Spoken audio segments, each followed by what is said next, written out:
didn't realise it'd carry on playing unless I stopped it. Hello, everyone. I was having Mortal Kombat flashbacks then. It sounds like Mortal Kombat. We're playing live. Yep, hello. How are we all? Hello, we're live, are we? Pardon? Are we live? Are we gone? Are we gone? We are We're live. live. Yes. All right. Okay. We're live as of 50 seconds plus ago. Hello, everyone. We're a professional bunch. There we go. We totally know when we're live. We are live, aren't we? Yes. Yeah. We I are. believe so. And we're getting welcomes already. We're getting welcomes. 45 minutes ago, I think Gap was saying hello to Andy. Wait, Andy Peters and holiday special. Head and I was on wearing the ball. appropriate clothes as well for the lighting, isn't he, Gap? It's a what? It's a Spectrum holiday special with Ed and the red heading. Does it mean red herring? I don't know. I thought it meant the red lighting, to be fair. Oh, the red lighting. Yeah. Yeah. I need to. It was supposed to be red and green, but I think I've overshot it with the red.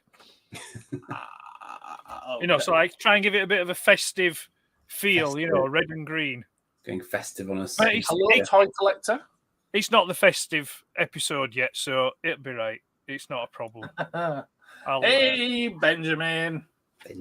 And yeah, Gap is affirming that he meant the lighting. There we go. We've got. I've switched it to blue. All right. Okay. Barely.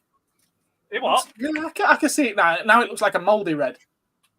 Yeah, there's red at top, blue at bottom. So kind. I've forgotten what I'd said. I thought I'd be organised and set these streams, in advance on YouTube. Get it all set up, and then it's just a case of entering. And now I forgot what we're supposed to be talking about. How special are the Doctor Who specials? Ooh. Yes, how special? Was it that, or were we talking about the long-lived branded items? That's one thing. Yes, that's one thing. Okay. It depends how you define the term special, doesn't it? Because being special can mean lots of things. Will there be any special guests this time? Well, that's a good question. I'm not entirely sure. And we will be showing off our latest collection editions. Well, we always do that, don't we? We always do that. A special guest. Have we got a special guest? At the moment, no. We haven't. Unfortunately, Mark. It's short notice, but I could have a word with Spectral Horace, see if he wants to come on. It will be interesting to see the four of us and two of us being the same. I sometimes think that Spectral Horace is a little bit like Voldemort, and he's there at the back of your head. Yes, there's certain keywords that activate him, apparently. And that's all we've got for time for tonight. So thank you very much. Funny. And Gap is saying you're still in background jail. Yeah, I'm still in background jail. Yeah. So I get myself a green screen for Christmas, and then I can entertain you with amusing backgrounds. Oh, why don't you just put some like posters up? Like maybe collectible posters or movie. Because he uses the same background for work. That's the one. And that's the one. Are you ashamed of your geekery? No, but the clients aren't always going to be guaranteed to be geek friendly. So it's tricky when it's like that, isn't it? Can you not The people who I work with most are, yes. Get a roller blind or something. Yeah. So to go douche in case of emergency. Yeah, roller blind. That's what I use for my background for my photos. It's just a grey roller blind that I use. The council. Oh. So it's set up have it set up over there somewhere. It's all right, I'm not guiding in aeroplanes. It's like it's set up over there, and so I have this little fold up table. And I just pop the fold up table up, pull the roller blind down, and ready to go. Yeah. So you could get a roller blind, something like a 240 wide. I think a 240 wide would probably do it. be wide enough. Maybe a 180 drop, 240, 180, and you could even stick stuff to it so they'll roll up like, a poster or something. So you pull it down. There you go. Instant geekery. Instant geekery, yes. Well, I mean, if my son didn't have his stuff up in the sort of attic room, I might adopt your tactic and pinch the attic room as a more steady state separate setup. But that's probably a conversation for a couple of years' time, I suspect, at this point. Well, are you not in the same room now as what your collection is? No, my collection is downstairs, largely in my dining room and or in my living room, and this is my study. So right. But don't you have shelving off to the side or something? Because I'm sure or is that again in the kitchen where you've like tilted the camera and you've got stuff in like on your shelves and stuff? I've got a library cubby hole here, which has my comics in it and a few little odds and ends, but it's not like my sort of primary collecting space, unfortunately. Right. As it's currently set up anyway, because I tend to just sort of use this as. I used to use this side for my sort of doing my videos. Ironically, I now use my dining room table because it's got more space and I've got my tripod and stuff now. So I sort of hoik everything down there when I'm doing filming for my own videos and stuff. So it's just the way it's set up here. It's not ideal. So it's not like you guys who've got your collections in terribly sensible places that you can film in front of. It's just not the way I rigged mine originally. So I'd have to sort of rethink it a bit. But going into the attic would be a possibility. But as I say, unfortunately, when I first moved here, all of my son's playroom got hoiked up there somehow. Not quite sure how it all fitted in because it's not quite a uniform room. It's a slight L shape to it. But it's a good height, so you can do stuff up there. But again, I've got my wired internet connection here as well. So for resilience purposes, I'm happier here where I've got my wired connection going into my tower PC. Yeah. So if I moved anywhere else, I'd be on Wi-Fi, and this is such an old house that the walls are incredibly solid and about sort of yay thick. So Wi-Fi struggles, hence the wired connection here. Yeah. So even going from ground floor to first floor, it's got to pass through a solid wall, and it's just hilarious. So who are you with for your Wi-Fi? I have Virgin Broadband, which is incredibly solid. Yeah, you can get free Wi-Fi signal boosters from them. Oh, I know, but the thing is, they assume that it's just a weak signal, whereas here it's a solid Wi-Fi signal blocker, effectively, that I've got because of the nature of the walls. Yeah. These walls behind me, these are solid brick walls. There's nothing partition-y. There's nothing, they are solid.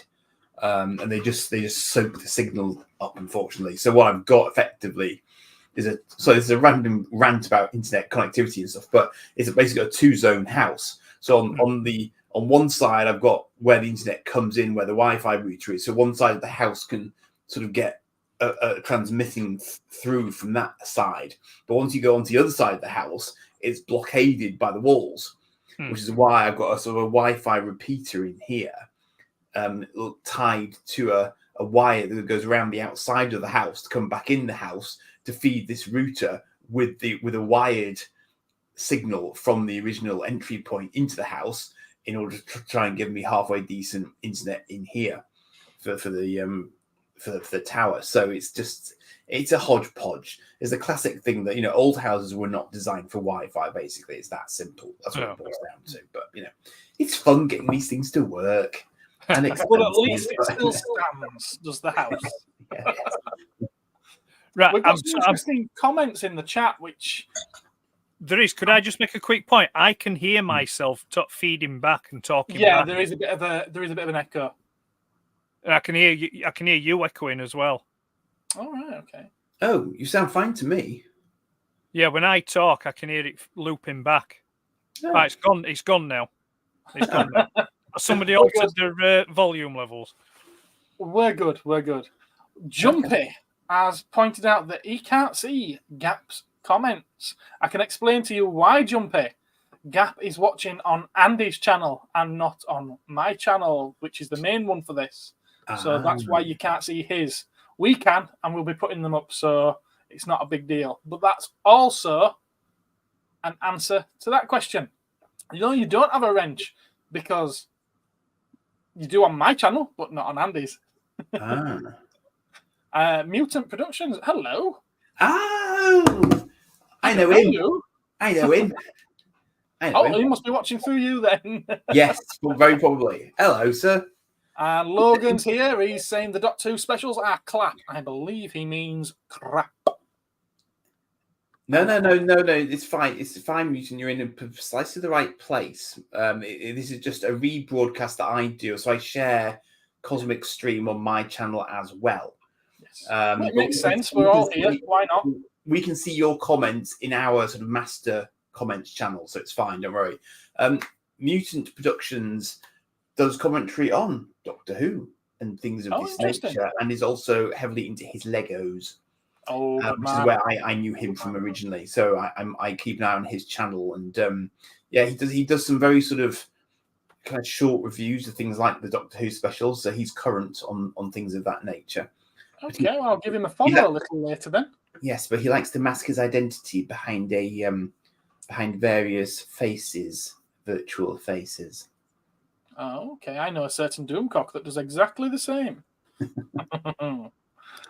Gap's got a crying face. Hello, Rolando. How you doing? Hello. We've got greetings amongst you all by the look of it. Okay, on Gareth. Oh, he's hopped over now. He wants that monkey wrench. That's what it is. Dear, strangely enough, I'm lurking on the wrong channel. It seems not at all. As long as you're on one of the three, you'll get to see and take part in all of it. Talking RoboCop. What? Oh, is that the link that you've just posted? Okay. Hello, Lobots. How are you? Finish off your din-dins. Oh, I hope you've had something nice. Yes, I see that now. You're quite welcome to stay over on Andy's. It's a whole new crew, my friend. Yes, he has many faces. He has many faces. Okay. I think it's an Apple thing. More greetings by the look of it. Yeah. Okay, fair enough. So this will be interesting because I've no idea where Mutant Productions stands on the Doctor Who specials, but I can see that we've got 50-50 so far from the people that have commented on them. One thinks they're crap and one thinks that they're great. I'm slightly confused by them. Okay, we'll start with you then. Okay, so I'm wondering, blatant sort of transgender name drops and all the rest of it aside, are they intentionally being confusing? And by that I mean, are they purposefully doing things like re-racing Isaac Newton and calling gravity Mavity and things of this nature in order to just show that something is being skewy and off with this particular little sort of tenancy mini era that we're in? Because I wonder if they're just trying to sort of suggest, because like the Genesis of the Daleks thing, because that's with a standing Davros, because clearly immediately Doctor Who fans went, no, what? Not unjustifiably, clearly, given all the back history that we have. So is there some sense that he's actually intentionally doing some sort of branching universe, timeliney, timey-wimey, wibbly-wobbly thing, where we're not actually in what you would call the prime Whoniverse anymore? I just throw that out there. Not that I'm an expert in Whovian matters, but it just seems to me that it's being very obviously odd in more than one way, which makes me wonder if it's being done with an ulterior purpose in mind. Well, my understanding was that the flux destroyed all other universes and only left one universe. Okay. That was my understanding. I could be wrong. Behind on the flux side, I'm aware of it, but I'm not very. You've watched that. I haven't. So only thing I can actually comment on is what I've seen, and I can only go by the quote that David Tennant gave in the latest episode, where he said that the flux. I don't think he actually named it the flux in that episode, did they? But he did say that it wiped out half of the universe. He did mention that, yes. So I'm assuming that half of the universe is being wiped out. Unfortunately, the TARDIS hasn't been to any of those places yet. It's only been to the places that haven't been wiped out, Hmm. which includes a history of Earth where Isaac Newton happens to be an Indian. Hmm. I mean, I see. I've had time to think about that one, and I mean, initially, I gave myself a headache while watching the episode because my eyes were rolling that much. But once it had calmed down, I've since thought on this, and I don't 100% agree with it. However, in something like Doctor Who, I can give it a bit of a pass, yeah, because it's just like it's fantastical. It's a make believe science fiction show, yeah. I think I would have more or take more issue of it if it was supposed to be like a historical production, like if it was a historically fact based production, yeah. Then if you start race and gender swapping, then I mean, like what the BBC did with Cleopatra, they changed the race of Cleopatra.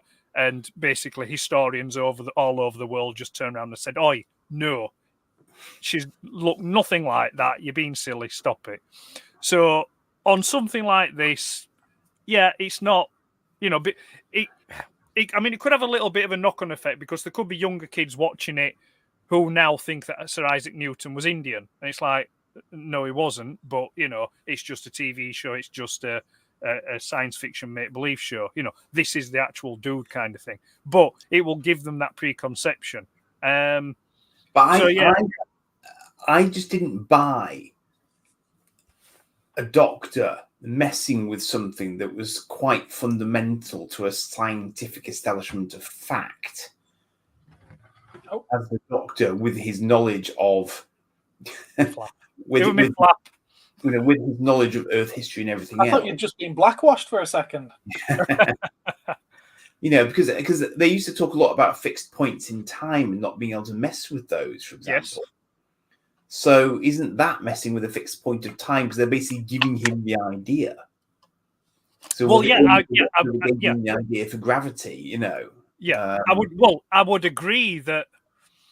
I would say that in Genesis of the Daleks, where the Doctor is, deciding about whether to, off them or not, I would say that is a fixed point in time, because he can't really that determined what was to come afterwards, so I can't really see him, so what RTD's now done with Davros kind of overwrites that, so, but like I said, I think some Mutant has just mentioned.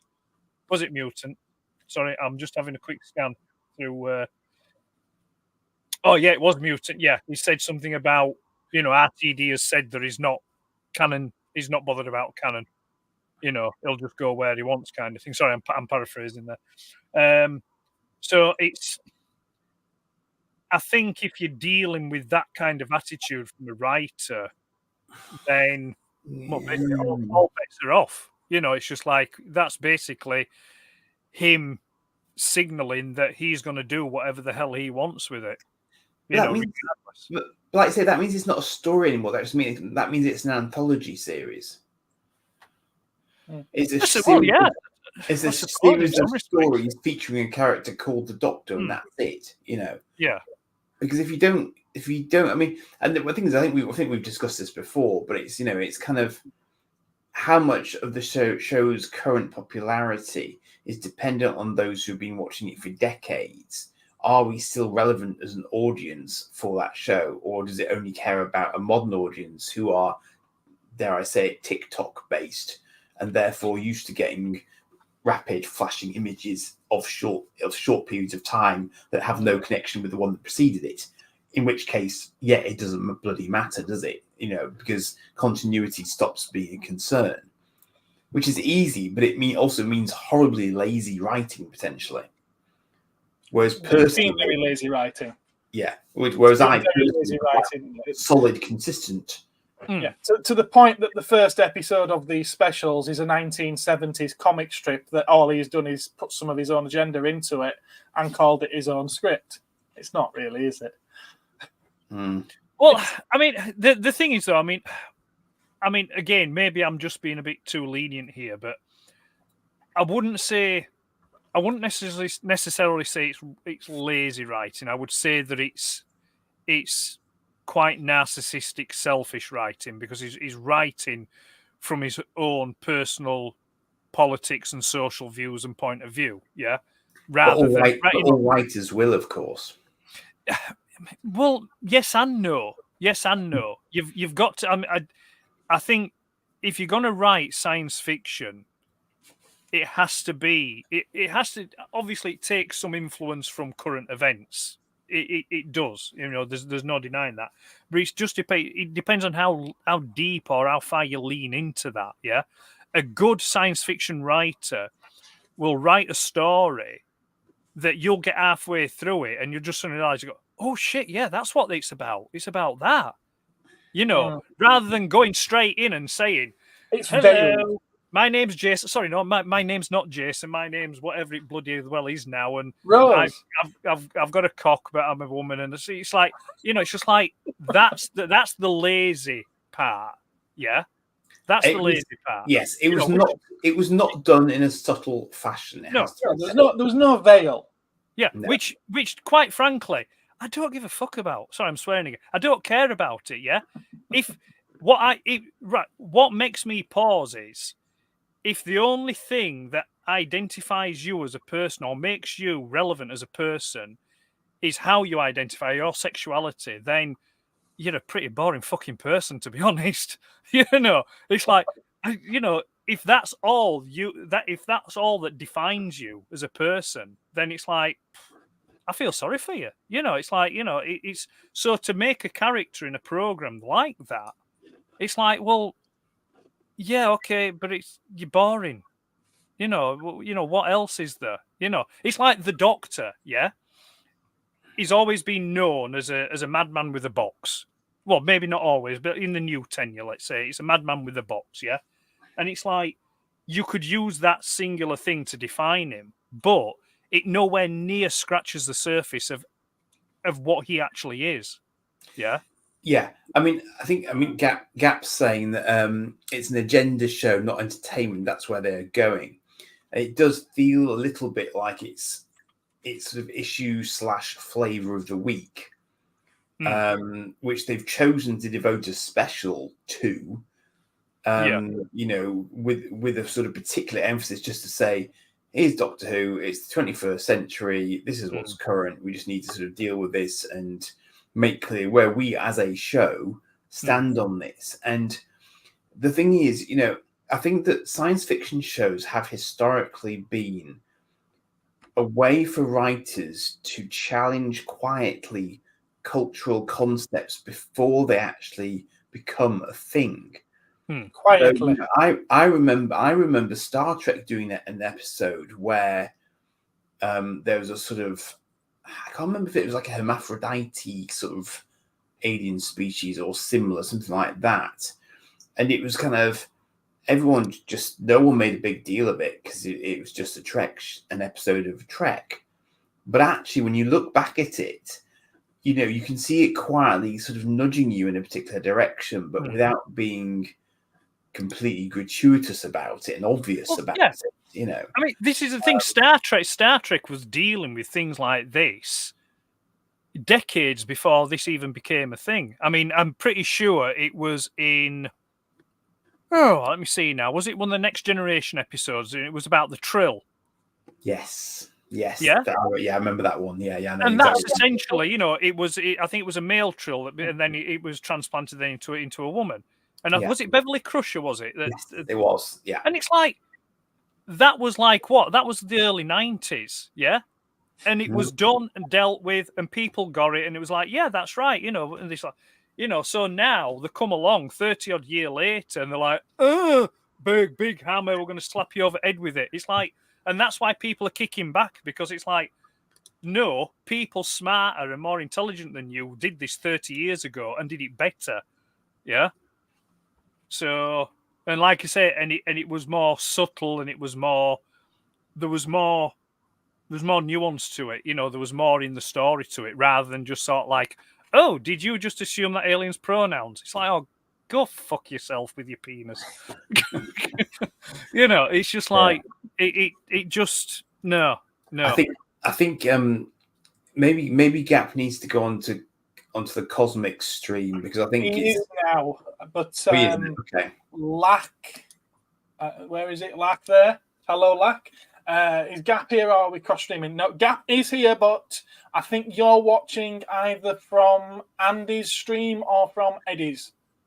It's and that's why you're not seeing his comments. But you'll see them on the screen anyway. It's true. It's true. He must be watching from Andy's. He's not watching from mine. Okay. Damn you!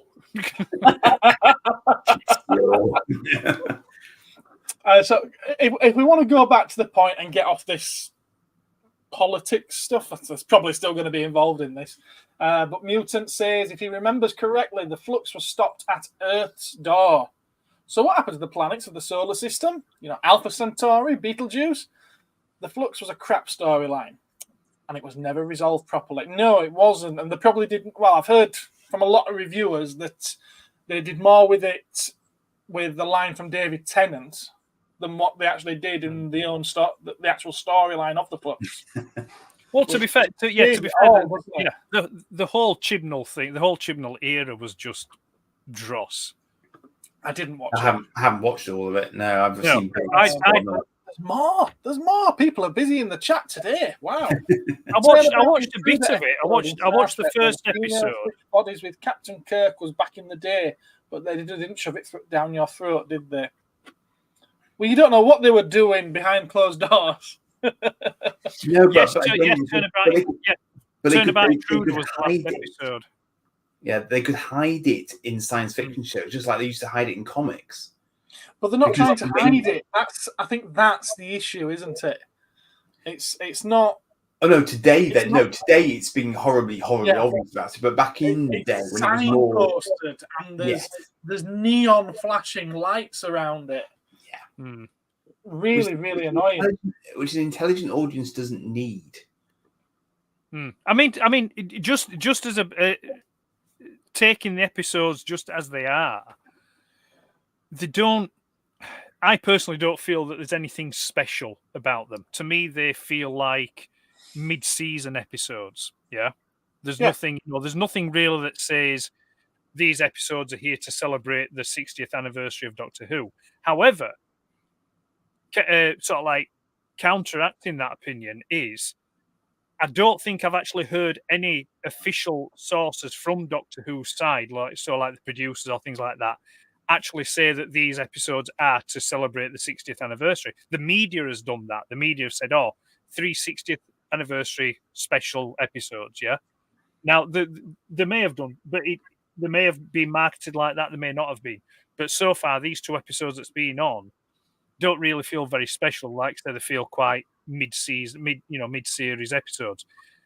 I personally found I didn't like the first episode, although it did have some good moments in it with regards to interaction between David Tennant and Catherine Tate. Second episode, I actually found quite boring. I was bored, because it was like, well, I spoke to Gareth earlier about this. It felt like it was trying to be too clever. It also felt like and I apologise, I can't remember the name of the episode, but it's the Matt Smith episode where they're trapped in the hotel. Oh, yeah. I know which one you mean. Yeah. God Complex? It may be that one. And it gave me that kind of vibes, and it wasn't really... And also, it didn't feel like Doctor Who. Yeah, maybe it's because it looks a bit too shiny and polished. Yeah. Well, that's. And I mean, to be fair, the special effects I didn't think was great. Which I know Doctor Who isn't known for its special effects, but the crappy special effects, you love them because they are crappy.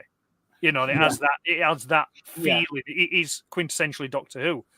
This last episode, it was like it was just so blatantly obvious they were walking on a treadmill in front of a green screen. It looked awful. Yeah. And it was just like, So yeah, no. So from my point of view, no. I don't find there's anything very special about them.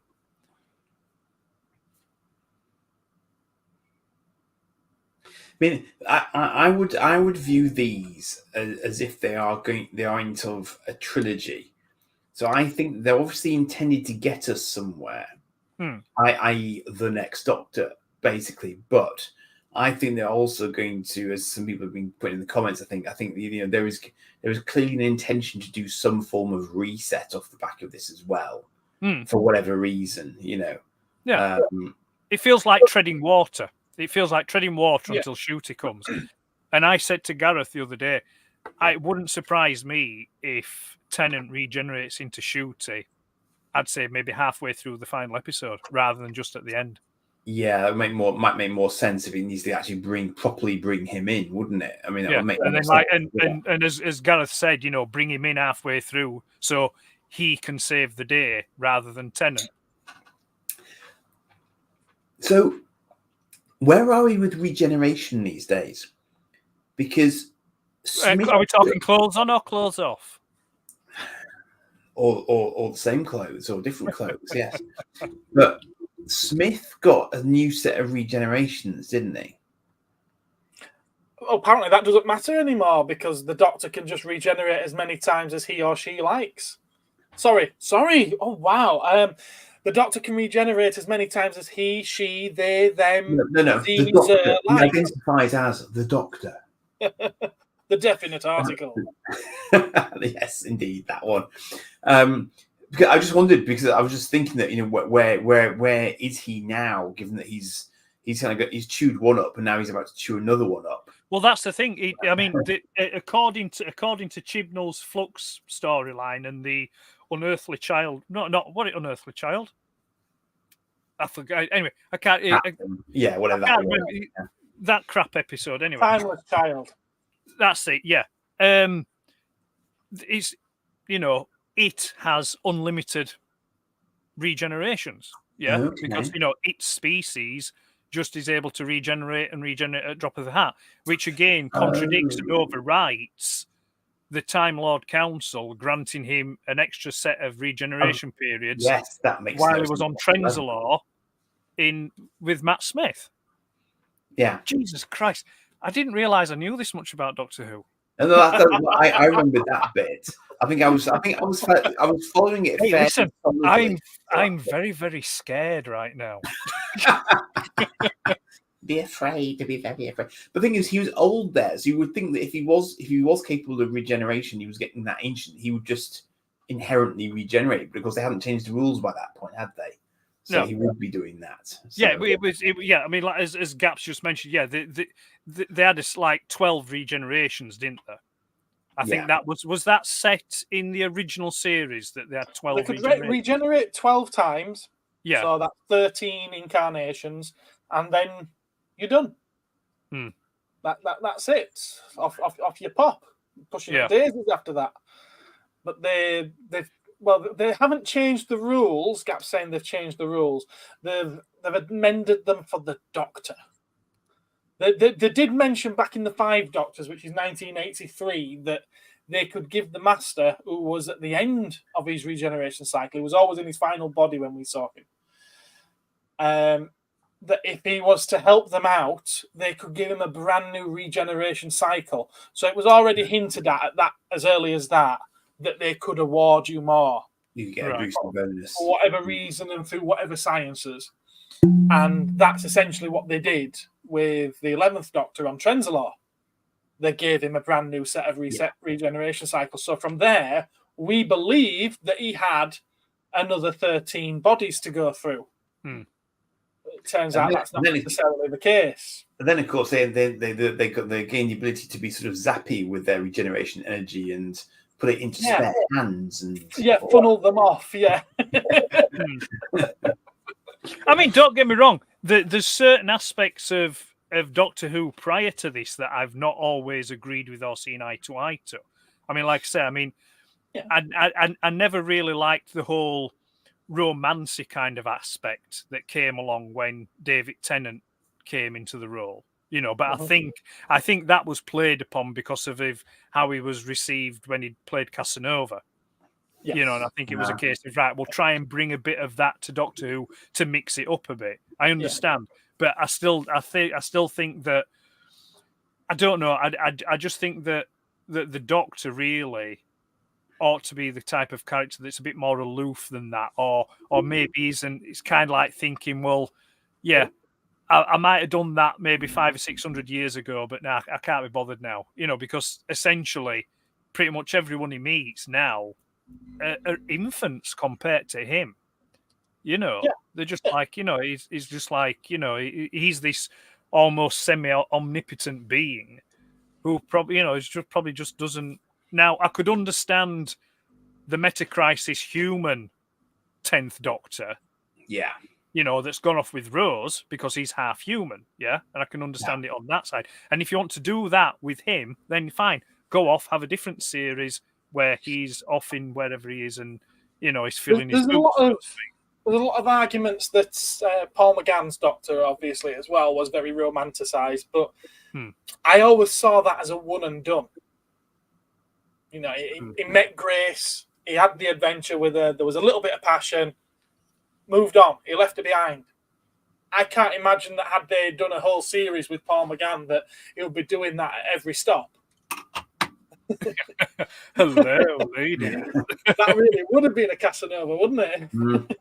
It would, yeah. Gap, I'm exactly there with you. Yeah. Can't forgive the timeless child. I'm not into heavy relationships at the moment. I've just come out of a relationship with an Absorbaloff, and I'm missing one or two bits. So, anyway. If they were to do anything, they should have stopped the 13th Doctor and rebooted the series again. Yeah. Well, to be fair, yeah. I'm up for thinking they should have rebooted at the moment. Yeah. I mean, I said this months ago. I personally feel that when Ncuti takes over, I think that's going to be a soft reboot. I think it's going to be a case of we're starting again. And it's not just because it's been billed as season 1. I think it's just that you know, with I think Russell T Davies being back, you know, I can understand the BBC asking him to come back, but I think part of the reason why he came back was he's basically turned around and said, right, okay, yeah, I'll come back, but I'm going to go full hard into this. And I'm just, you know, I'm going to do stuff in this that you wouldn't maybe have let me done on my first tenure, you know. Do you see it then going sort of almost kind of more Torchwood in its approach to life? Because I could imagine Torchwood doing transgender stuff just in your face because it was Torchwood. Yeah. Well, you know, I enjoyed Torchwood. But you look at Torchwood through a completely different lens. Yeah. But exactly. Torchwood isn't Torchwood. Who? The Sarah Jane Adventures. I absolutely adore that. And I like the fact that there were crossovers. But again, you look at it through a different lens. The Sarah Jane Adventures, you definitely look at it through the eye of a child. The Torchwood, you look at it through the eye of an adult. Doctor Who, you look at it through the eye of the family. Everyone's supposed to sit down and watch that together. Or even you can put it on for the kids while you're doing the cooking in the kitchen and listening over your shoulder to what's going on. Oh, yeah. That's the kind of show it is. You don't want to be having to explain to your kids, was that a man in a dress, Mummy? I don't understand. Well, that's the thing. If my kids were kids now, I wouldn't let them watch it. But you see, the really interesting thing about that is my kid, although he isn't into Doctor Who, wouldn't actually bat an eyelid at it. Because his grasp of these concepts, you know, I struggle to keep up with sometimes because for his generation, it isn't such a thing because they are constantly exposed to stuff like this, be it through TikTok or just general school chit chat and all the rest of it, because it is more mainstream now and being talked about now in a way that we were never exposed to as we grew up. So we're the ones playing catch up. The modern but you see, generation don't- probably isn't. But I see the problem with that is that kids these days don't get time to be kids. Yeah, they don't have a childhood now. You know, they're literally from infancy, they've got a device or whatever thrust into their hands. They're exposed to all this stuff. They're exposed to this stuff at school far too young. You know, at primary school, they're talking about things like this, which is wrong. Which I don't agree with, and they just don't have time to be kids. I couldn't tell you the last time I saw or heard any kids actually playing out round where I live. Yeah, it's like I couldn't even tell you that. Sort of like, I mean, if you were to ask a kid nowadays, "Oh, have you ever climbed a tree? Have you ever played kick can? Have you played hide and seek? They probably look. Have you ever gone hedge jumping? They're just like, So I think that probably speaks to a wider issue that you can't really blame Doctor Who on, but it's like you say, it's that thing where the stuff that they're talking about in the show is the kids are getting battered over the heads by it, from too young an age, Anyway, Hit the can. Is that a new app? it can. Let kids be kids. Yeah. Although we'd use a football, not a can, because we could kick it further down the road. Knockdown Ginger was a classic, says Lobot. Anyway, I've not actually said my thoughts on these previous two yet. Go for it. First one, meh. There was far more in it that actually irritated me than what I got to enjoy from it. And how does a wheelchair user get into a steel mill? I'll tell you something. How does a wheelchair user fire missiles out of her wheelchair without being thrown back? Well. I absolutely pissed myself laughing when she crossed her legs. Yeah. I did. I just went.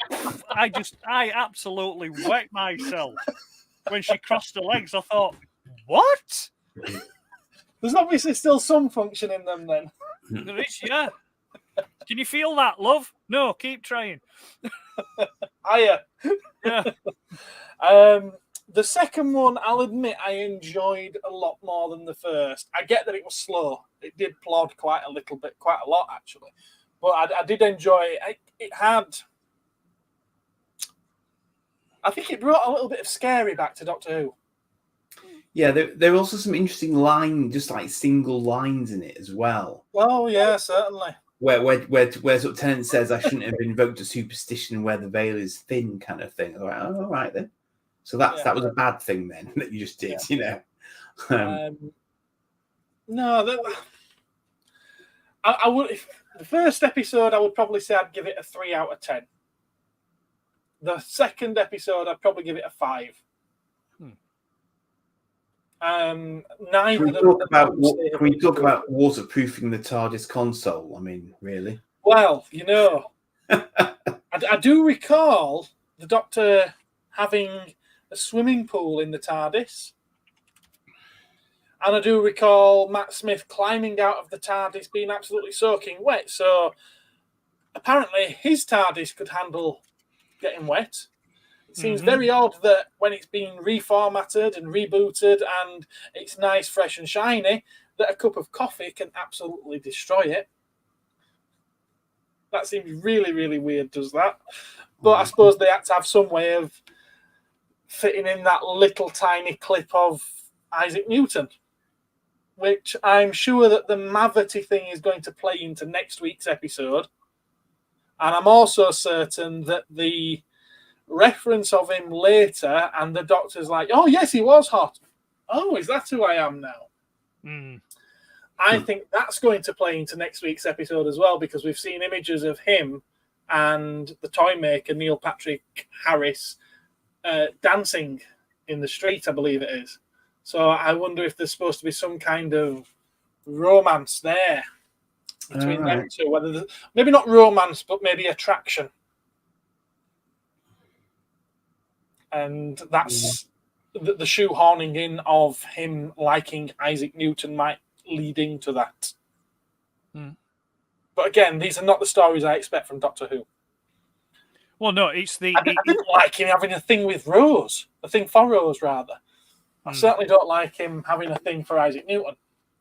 The thing is, he has had male companions before. So if you're going to draw that inference just from choice of companion sex, then it's kind of so what? So it's more of a if I can remember my history, it's like the relationship between the Doctor and his companions always struck me as it's a term called agape, which is a kind of it's a Greek word, and it means the love that a teacher has for the student. It's a bromance kind of thing. No, it's not. No, it's not a bromance. It's basically it's sort of like it's the love that a teacher has for the student. And like I say, I think it's an old Greek term. So things like for Socrates and things like that, they would love and nurture their students because ultimately they were training them to replace them. So it's that kind of thing. They want them to grow and develop and to nurture them. Well, that was the Seventh Doctor with Ace. Sorry, Seventh Doctor with what? Sorry, that was exactly what you've just described. There was the Seventh Doctor with Ace. Right? Yeah. He was putting her through a lot of ordeals and trials, and if rumors and drafts of scripts are supposed to be believed, then had there been another series, he would have been sending her to Gallifrey to train to become a Time Lord. Right. Which is an interesting take on things. Yeah. Well, they were. This is where Chibnall has put a lot of defence into what he did, because they were trying to work back then to have Time Lord Society having been founded by Omega, Rassilon, and the Other. And it was going to turn out that the Doctor was the Other. So he was going to have some great big connection with the founding of Time Lord Society and everything. Chibnall's version of it was his blood is what Time Lord Society is based on, which is a little bit different, isn't it? Yes. Not quite the same. No. Because Beloved does not like shagging. The consolidated viewing figures for the first episode, Star Beast, came out at 7.6 million. So it's like 2.5 million. It's 2.5 million up from the overnights. Now, this is something else I take issue with. I think with programs, you should go by the overnight viewing figures. I think it should be about who tunes in on the night to watch it. Yeah, I think that's how it should be judged, because, like we're I in said, a very different world. Yeah, I know. But if something is such a television event, like what it's being made out to be, 60th anniversary, people tune in for it. Yeah, if it's that important and that special, people tune in for it. Like I say, I don't know about that, because Coronation Street is certainly not a TV event, and yet Doctor Who's ratings has always been put up against Coronation Street. I can even remember Paul McGann's episode being compared to what Coronation Street got that week. Yeah, that might have been. That was the only comparator they would have had. Yeah, you're talking 30-odd year ago, Gareth. So that is the only comparison they would have had back then. Yeah, but it's like, but then again, programs like I can understand in some respect, programs like Coronation Street and EastEnders have consistently got high ratings. Because well, I think the general public are idiots, because they'll watch any old crap. It's like, TV. It's getting like that film Idiocracy. That's what's happening. But no, I just thought I'd throw that in there, that it's still what was it, about 13 million? What it Tennant's highest rating? I think his highest probably was. Yeah, I think his average was like 9-10. Right. Which is still a massive chunk of the British population. if you assume that's accurate, so fair dues. Yeah. Yeah, TV ratings used to be based on the night, and now it is the night of plus 7 days, at least in the US. I think it's something similar to that over here, to be fair. Do we want to call... what I don't like about that is that it takes into account people that watch it again and again and again. Yes, yeah. I don't like that. No, yeah. Anyway, I think we've spent enough time on the Doctor Who specials.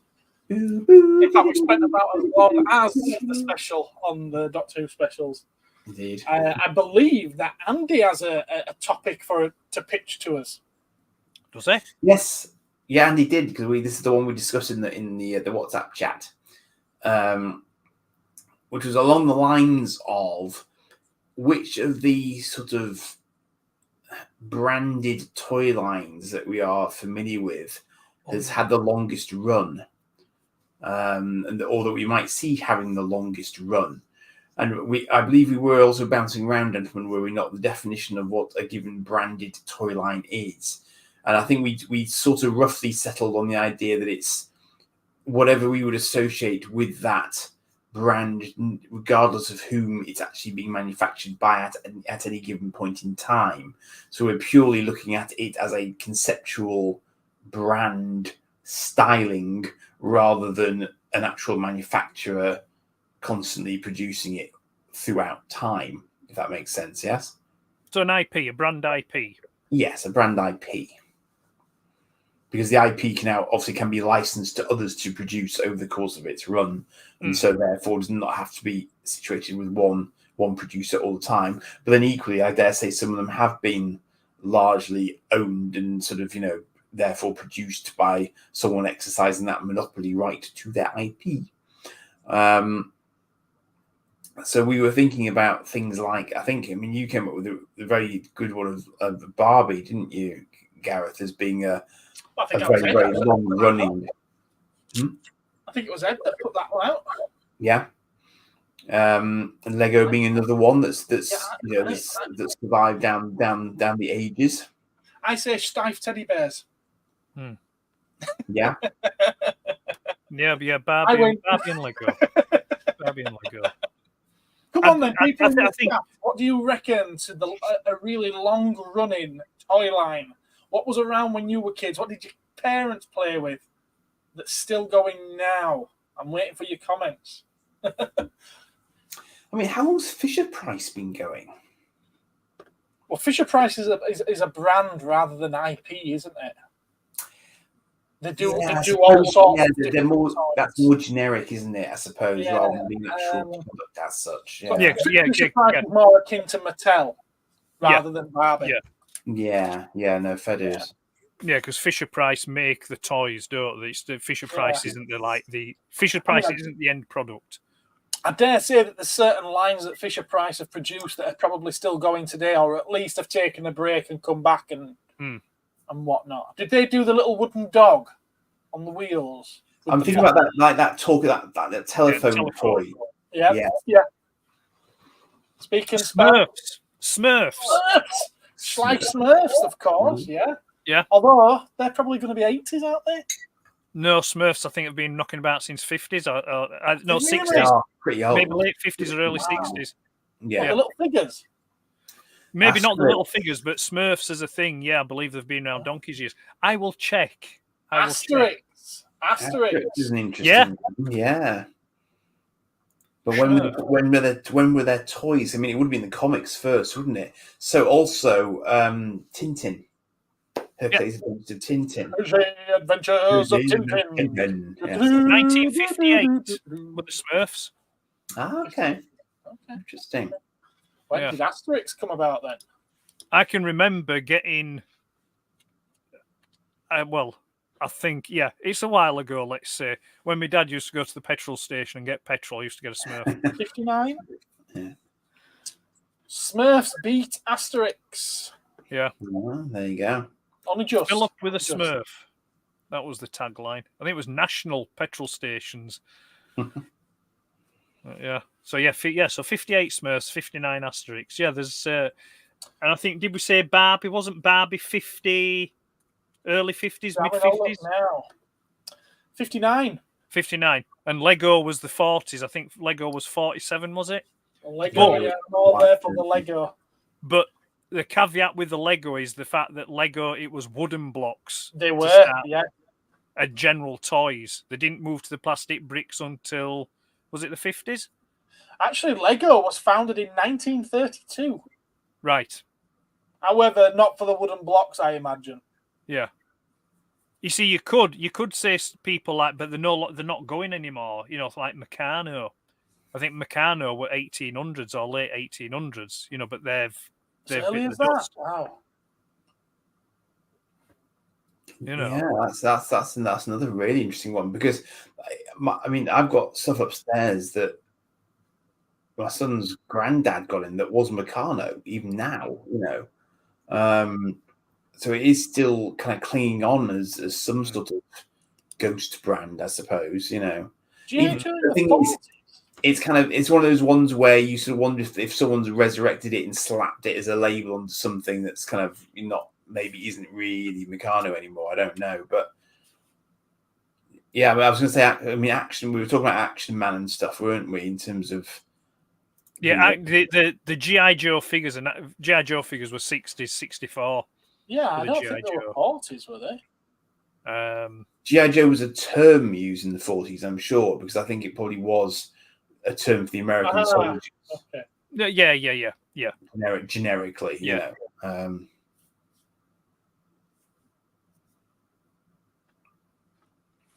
I mean, who else would have been around early doors? But that's a toy that's still current there. Things like the Pink Panther. That's the one, Milton. Thank you. Yeah, Frank Hornby. You know, and obviously the Hornby train rail set, which actually is still going now because you know they're on the TV. You know, because they make the Airfix. Yeah, there's a program. You know, Hornby train sets are still being produced anyway. Yeah, well, that's what I'm saying. You know, so they've actually moved back into their original factories now. You know, after the move. Although I would ask, this is an interesting question to pose because, as we know, at all toy fairs, it's 50% Hornby trains. That is a thing, yes. Yeah. Do we think that the normal train sets, which are quite expensive and high detail, do we class them as toys? Or are they a collector's model? No, the toys. They're on the toy. Yeah, they're on the toy shelves. The train sets. You know, they're sold and marketed to children. It's not something you can pick up and play with, which is that I would say that's the definition of a toy. Something to play with. And you can't play with it. You don't do anything with it. Well, no. The older generation of train collectors now. I can't believe I just said that. It's that's what I'm saying. Toy. You turn it on and watch it play with itself. No, that's the thing. The older generation of Hornby train collectors now collect them because they had them as toys as children. So the toys. But they started with the toy ones that you pushed along yourself. No, Hornby rail sets have always been, you know, electric. I had powered Hornby when I was little. I did. They've always been powered. It's the sort of toy that your parent, probably your dad would have helped you to play with. So it was like a family joint father and son kind of toy, I think, by its nature. Because I would class it as one of those construction toys, not unlike Lego, where in order to get play value and enjoyment out of it, you have to put some work in the first place. Yeah.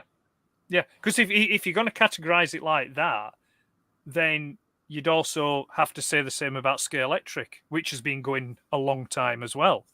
You know, which again, there's a difference with Scalextric because you don't just turn it on and let it go. You have to release that trigger and everything as it's going around corners and then speed up and everything again. You are playing with that. You are physically playing with it. Not you do just train the button and letting it go. No, you do with train sets as well. You can speed up and slow the train sets down. They have a graduated. Can. Yeah, well, you can with the Scalextric as well. But No, you know, I'm I'm saying- saying it's not No, I'm competitive. saying you have to with a Scalextric. No, you You don't. can't just press a button and let it run itself. 'Cause it You won't could do just that. keep it on moderate speed all the time if you wanted to. But you're physically doing that. No, but you can get setups for Scalextrics like what you can get for train sets, where it's automatic and you just push the button and it provides a constant voltage to the track. So Yeah, the because cars go around. if you think about it, the ones that are in shop windows would have to do that. Yeah. Is it not a different goal though? In what Well, yes, respect? one's a race, one's just a steady. Exactly. There's a state. race. There's a playing aspect. There's a competition aspect to it. You are competing with whoever it is you're playing against.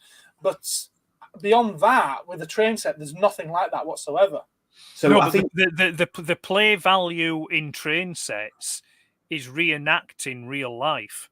That's the play value in that. Yeah. So people spend money and actually spend time building buildings and decorating it to make it look like specific runs of the track. Same with Scalextrics. People build Scalextric sets to look like particular race tracks or this, that, and other. You know, you can get all the accessories, you can get buildings and.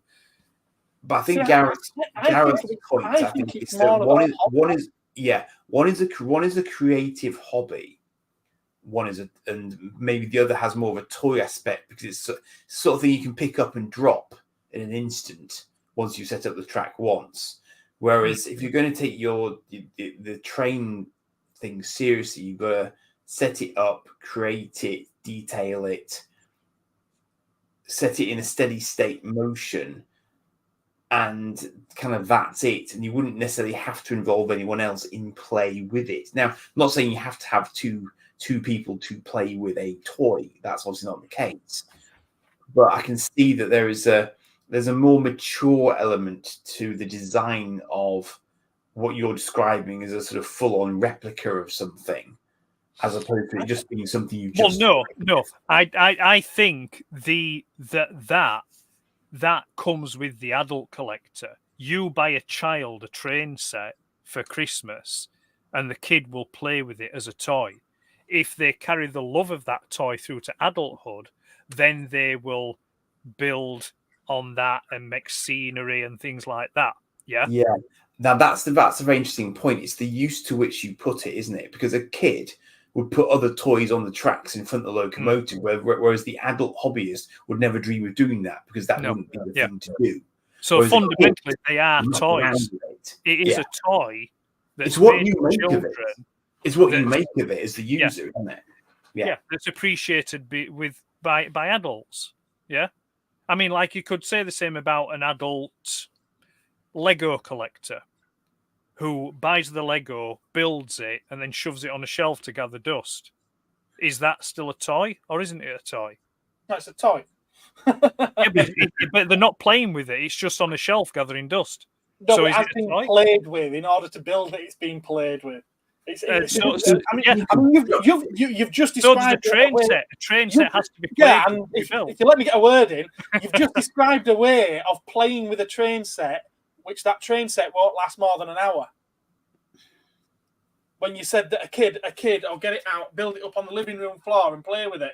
You do that, it's going to pick up fibres from the carpet, which is going to knacker the motor in the train, and it's going to get caught in the wheels. So it's not going to last very long at all. You didn't have a train set as a kid, That's did not you? what it's designed to do. You're very bitter. You didn't have a train set as a kid, did you? I did.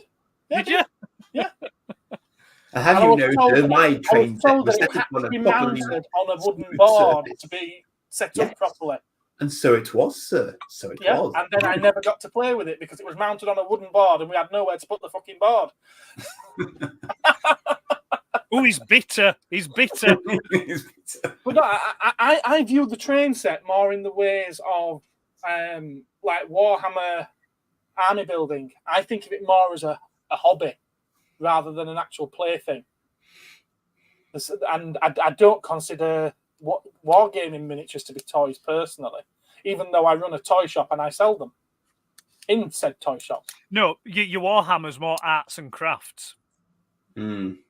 Yeah, but I can assure you, I think if you were to do a consensus, I'm pretty confident that people would categorise Hornby and trains as a toy. I think they probably would, because I think they'd be coming at it from your point of view that they had a train set as a kid. Ask yourself now, though, how many kids get a train set? My son got a Brio one. Got a Brio one, but not a powered one. Not quite the same. Now, a Brio one, I would say that's a children's toy. That is definitely a toy, is that, Andy? I think the problem is the generation that would have bought kids a train set as a toy now of their kids are grown up. Yeah. So I would say probably me and Andy's generation are probably the last generation that quite possibly would have bought their kids a train set when they were children. Yeah. I think adults now that are in maybe the mid-20s, early 30s, no, they wouldn't buy their kids a train set because it's something that they wouldn't have been brought up on.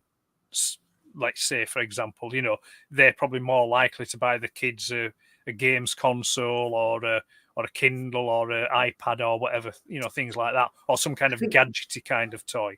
I think that's quite cyclical, though, in a sense, because we were probably quite unusual in the sense that although he did get an iPad fairly early doors, we didn't let him go on it morning, noon, and night. No, to the extent that we were actually complimented in a foreign hotel for him not being on one during breakfast, because loads of other kids were, and it's just a personal choice thing like anything else. Yeah. But yeah, I mean, I don't know if he would go with that, but I think it is cyclical because at some point there'll be a bit of a backlash, and then people will start getting traditional toys again. It'll go in phases as it always does. And that's the thing that was the point I was going to make. I think that toys like Hornby and train sets fall into that category of traditional toys rather than toys. Yeah. So they're still toys. They're still made, I would say that maybe Hornby are making probably now. I would give you that. I would say that maybe Hornby now is catering to the collector because they've moved with their core, their core business. So it's like, right, okay, well, 40 years ago, these kids were getting train sets. These kids are now in the 60s and they're buying them to build up in the loft. So we'll go with them because they've got the disposable cash. They've got the love for the IP. Yeah. But we'll also still produce these basic sets. So then if they want to buy the grandkids one, so they can share the experience with them. Yeah. And I think that's probably what it is. It's like Scalextric now. They're leaning into like the movie cars, like Knight Rider, Back to the Future. Fast and Furious, yeah, I know, but there's been a lot of stuff popping up at the moment with it and that, it's like Mike, that's capturing, the 80s nostalgia vibe. Yeah, so, but anyway, we drifted off a bit there, didn't we? From long-lasting toys. Yeah, I mean, it flowed from me looking at the stuff that I've got at the minute and just sort of thinking how much of it is still around and sort of being produced now. I guess for people like me, largely, who are still sort of actively buying stuff like that. So I mean, I looked at like the Jerry Anderson stuff, and obviously Corgi is still re-churning out the Jerry Anderson stuff. So that's still live, even though that was originally sort of 70s in terms of sort of stuff that they're reproducing now, or possibly even earlier. I'm not sure when Captain Scarlet first came out, but Captain Scarlet always seems to be quite popular. So that's getting recycled again and again and again. And obviously, sorry, could I ask Andy? That's. I mean, like I said, I know of the toys, but I don't know much about the current status of them at the moment. But the Jerry Anderson stuff that's being produced now by Corgi, is that at a price point that's accessible for kids, or is it more a price point for the collector? I would say it's a price point for the collector categorically. So does that now negate its status as a toy? Well, again, though, it's who does the collector then buy them for? Is it purely because the collector will already have multiple examples of this, albeit possibly at a slightly different scale or whatever?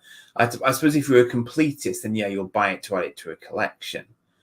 But then you see, I think the thing with the Jerry Anderson stuff is that it's got a very long-lasting appeal because they still look like really cool jets even now.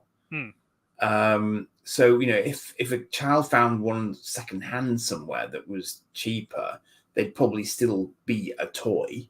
Mark will probably have more of a view on this because I know that he's had some more of the more recent ones, and I think his view of the build quality is fairly sort of, negative. So maybe they wouldn't make great toys, or maybe they would. I just don't know. But yeah, I would agree that they're in the purchaser. Yeah. On a more, say, philosophical or literal point of view, if a toy's not being played with, is it still a toy? But then the purpose of a toy is to be played with. So if it isn't being played with, it's no longer a toy.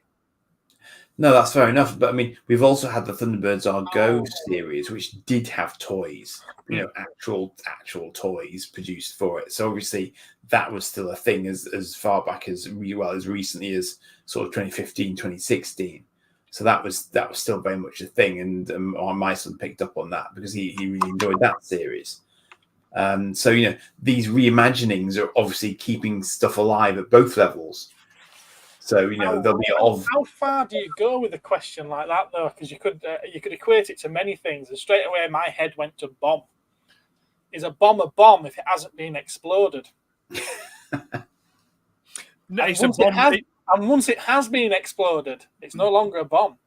It's a bomb that hasn't realised its full potential. It's only a bomb while it's actually exploding. It's a bullet until it's fired. Well, it remains a bullet because it doesn't disintegrate into shrapnel. Yes. No, I think a toy is a toy. It doesn't have to be played with to be a toy. I suppose it depends on the original intent when it was created. Let's put it that way. It's still a butt plug, whether it is in a butt or not. It's like a hot toy figure. Yeah, a hot toy figure isn't really a toy. They're not toys. Yeah, I mean, unless you're ridiculously rich and you could afford to buy them and give your kids them to play with, then they are toys.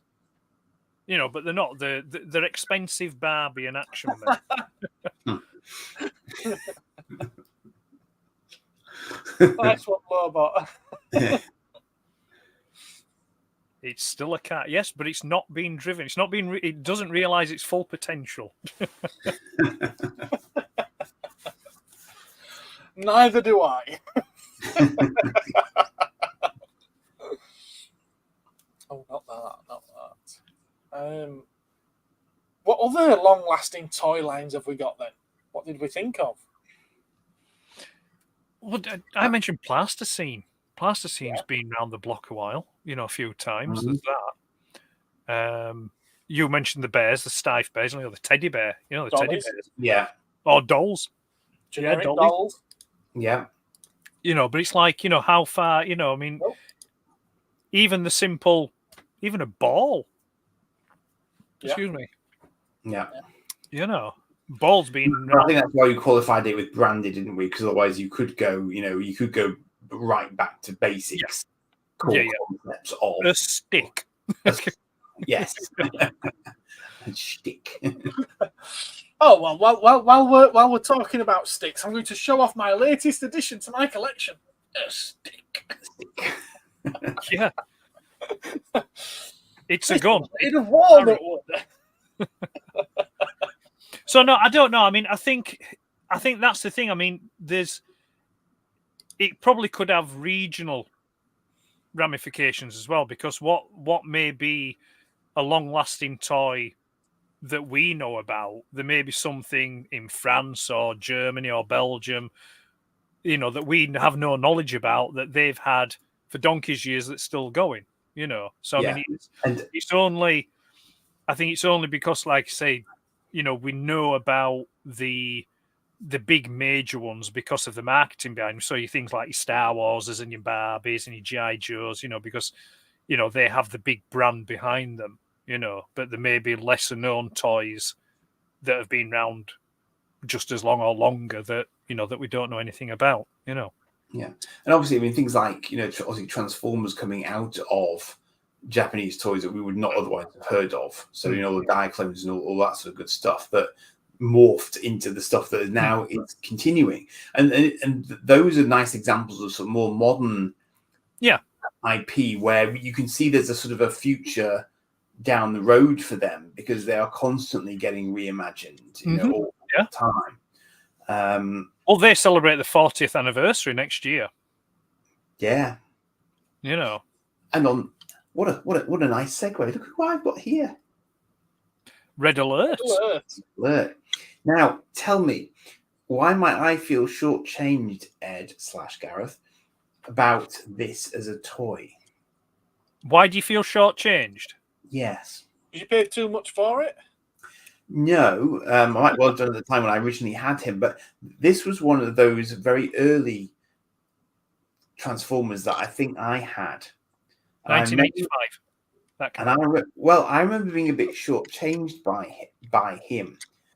And I think the reason why was because he never showed up in the bloody comics or the bloody cartoons. He's in the comics. Yeah, so why was that? Why didn't he appear when he was G1, wasn't he? I mean, he was standard G1, but he didn't seem to get used a lot. He turned up in season 2 of the cartoon. Right. Okay. So which we didn't get on terrestrial TV over here. Right. But it was in the Marvel comics. There's and it differs in the Marvel comics. Red Alert was created. No, it was created on Earth. Was he? See, this is exactly what I mean. He wasn't a foreground Autobot, was he? No, there was him. There was Trax. There was Hoist. There was Grapple. There was Inferno. I'm trying to remember. It was the cover, and it's like you have the beam on the cover of the comic. The beams going into the head to basically activate them. Yeah, but in the cartoon, Red Alert was kind of like a neurotic kind of character, and it was like he would panic and get anxious about certain situations and things like that. His name Red Alert was more really about his personality than what his function as a fire car, fire department car. It was like it was like a Star Trek tie-in to my mind. Red Alert, Red Alert. Yeah. So I think that was so. But then I think I was very disappointed by the simple fact that he didn't then turn up in the comics or obviously, as you say, the cartoon for however long we didn't have it for. So it was like one of those ones where I think I'd assumed that because it was in the shops, it would appear in the comic. But of course, we were not always in sync because it was doing the US. No. I mean, like I say, he came out. He was part of the 1985 assortment, which came out. Right. And so when he appeared in the Marvel UK comic, that's when the toys were out in the shops to buy.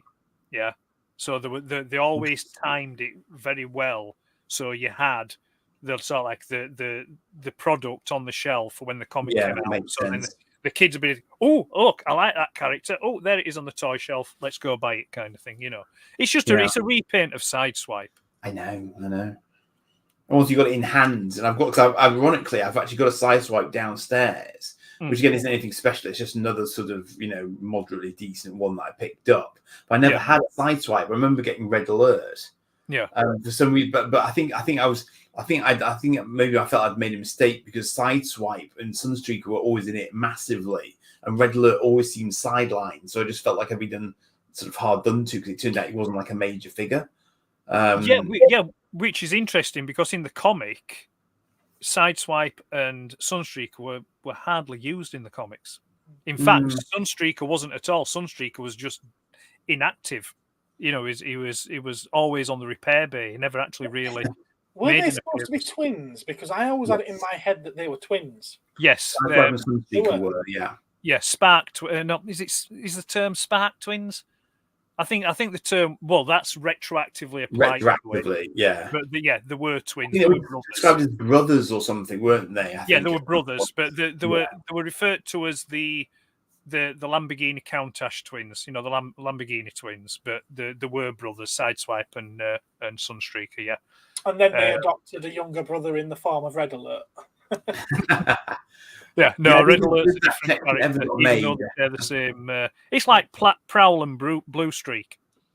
They Well, look thanks for the joining same. us until now, Mutant. Take care, and I will be giving you a little sub later. Catch you later. Toodaloo. So, but yeah, no, let's have a look at it. It actually looks in quite good condition. He's not bad. Well, I try not to get completely wrecked ones. He's better on that side than that side. His sticker on the door there is a bit Yeah. wrecked. But actually, sort of underneath, he doesn't look too shabby at all. He's got most of his stickers on the underneath. Now, is it? He's got his rub. Where's his which will head? work. There. All right, yes, you've got it there. Right, okay. Yeah. Is it a reissue Red Alert or is it an original 80s one? Well, I don't know. You might know better than I do. It doesn't look like a reissue to me because it's too basic to my mind. No, they were reissued through Toys R Us in the early 2000s, so it might have a 2002 stamp on it somewhere. If it I is. don't know. I haven't analysed it in enough detail to know, to be honest. I mean, to be fair, it doesn't matter. It's Red Alert, you know. Yeah, It's Red Alert, and it goes on your shelf, and it's enjoyable. I've actually, funny enough, I've actually ordered his tech spec as well, just for chuckles. All right. That for me, because I like the tech specs because they added that depth of characters. That if you wanted to play with them as characters, I enjoyed the tech spec aspect of it. So so I've got that as well. Do you want to see the other totally random item I've picked up of late? See if you can figure out what that is. You will know, but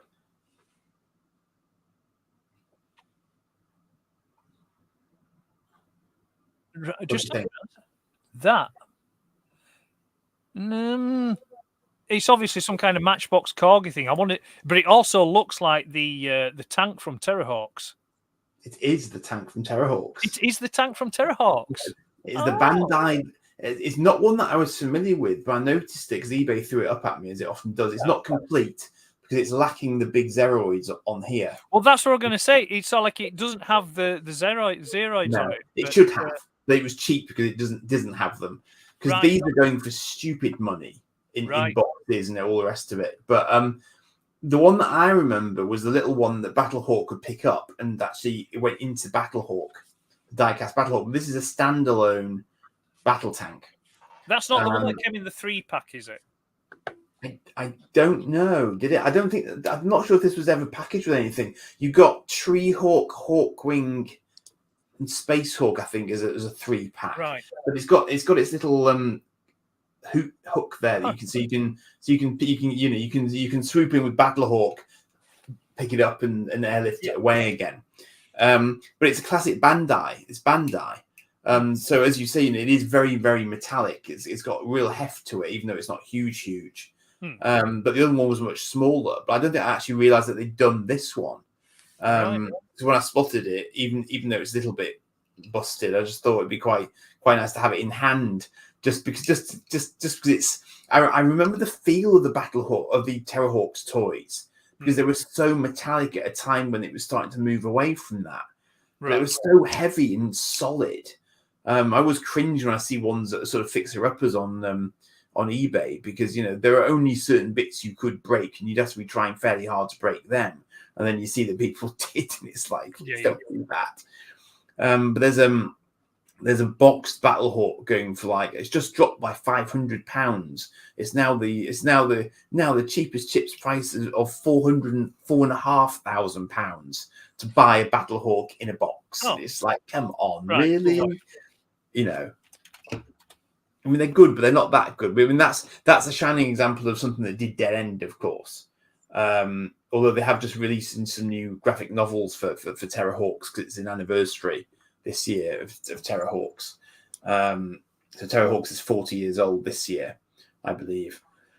So the Jerry Anderson channel was doing a little bit of noise about it, as they do to sort of re-release stuff. But interesting thing to have in the hand again, even though I don't know it first time round, but it's Bandai. It's just interesting, It's as a not little something sort I'm even familiar with. His battle Terrorhawks. Never Well, watched it. That's all. the thing is that people are putting silly prices on them, but I don't know if anyone's paying the silly prices for them.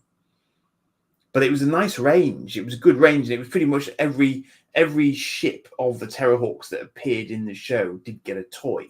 And being a Bandai toy, they were good quality toys in different scales on occasion as well. Well, thanks to Eagle Moss, you can now say the same about Star Trek. Yes. Yeah. Although, are they toys? Are they toys? I was going to say. The models. Yes, indeed. They are models. Have you picked up anything recently then, Ed? Yeah, sorry. Yeah, I have, yeah. You have. You have. Where do I start? All right, I'll get it out of the way. I'll use this one. Choose this one first. Latest issue of Crash magazine. He'll say sorry. Yeah, that came through the door. Well, Spectrum! Came through the letterbox on. What day did that come through? Anyway, it came through. It was, I think it was Monday. I think that came through the letterbox. So that's the October-November issue. It's a little bit late, but it don't matter. But yeah, so that was recent. What else is there? Oh, I'm going to start small and work up because there were a few bits. I got this on Saturday. I got this. This was delivered to me as well on Saturday. It certainly was. Yes. I've got one of them. Yeah. So that appeared on the Cosmic Toys video last Tuesday, and I saw it. I thought, right, yeah, I'll have that. I had one of them as a kid, so and that's exactly why. That's exactly why I got one again, because I remember I have very fond memories of that one from when I was little. Funnily enough. Yeah. So, but I blame you, Andy, for this. Yeah. So I found myself looking at Matchbox and Corgi stuff. It's like, no, step away. To be fair, they are cheap to pick up. Yeah. But, compared to the things you normally collect, they're pennies. Oh yeah. Right. So then next, we're working up in size. The third of 5 Dinobots arrived, the Legend scale. Nice. Swoop. And this is Swoop. And he's articulated like nobody's business. He's bags full of articulation.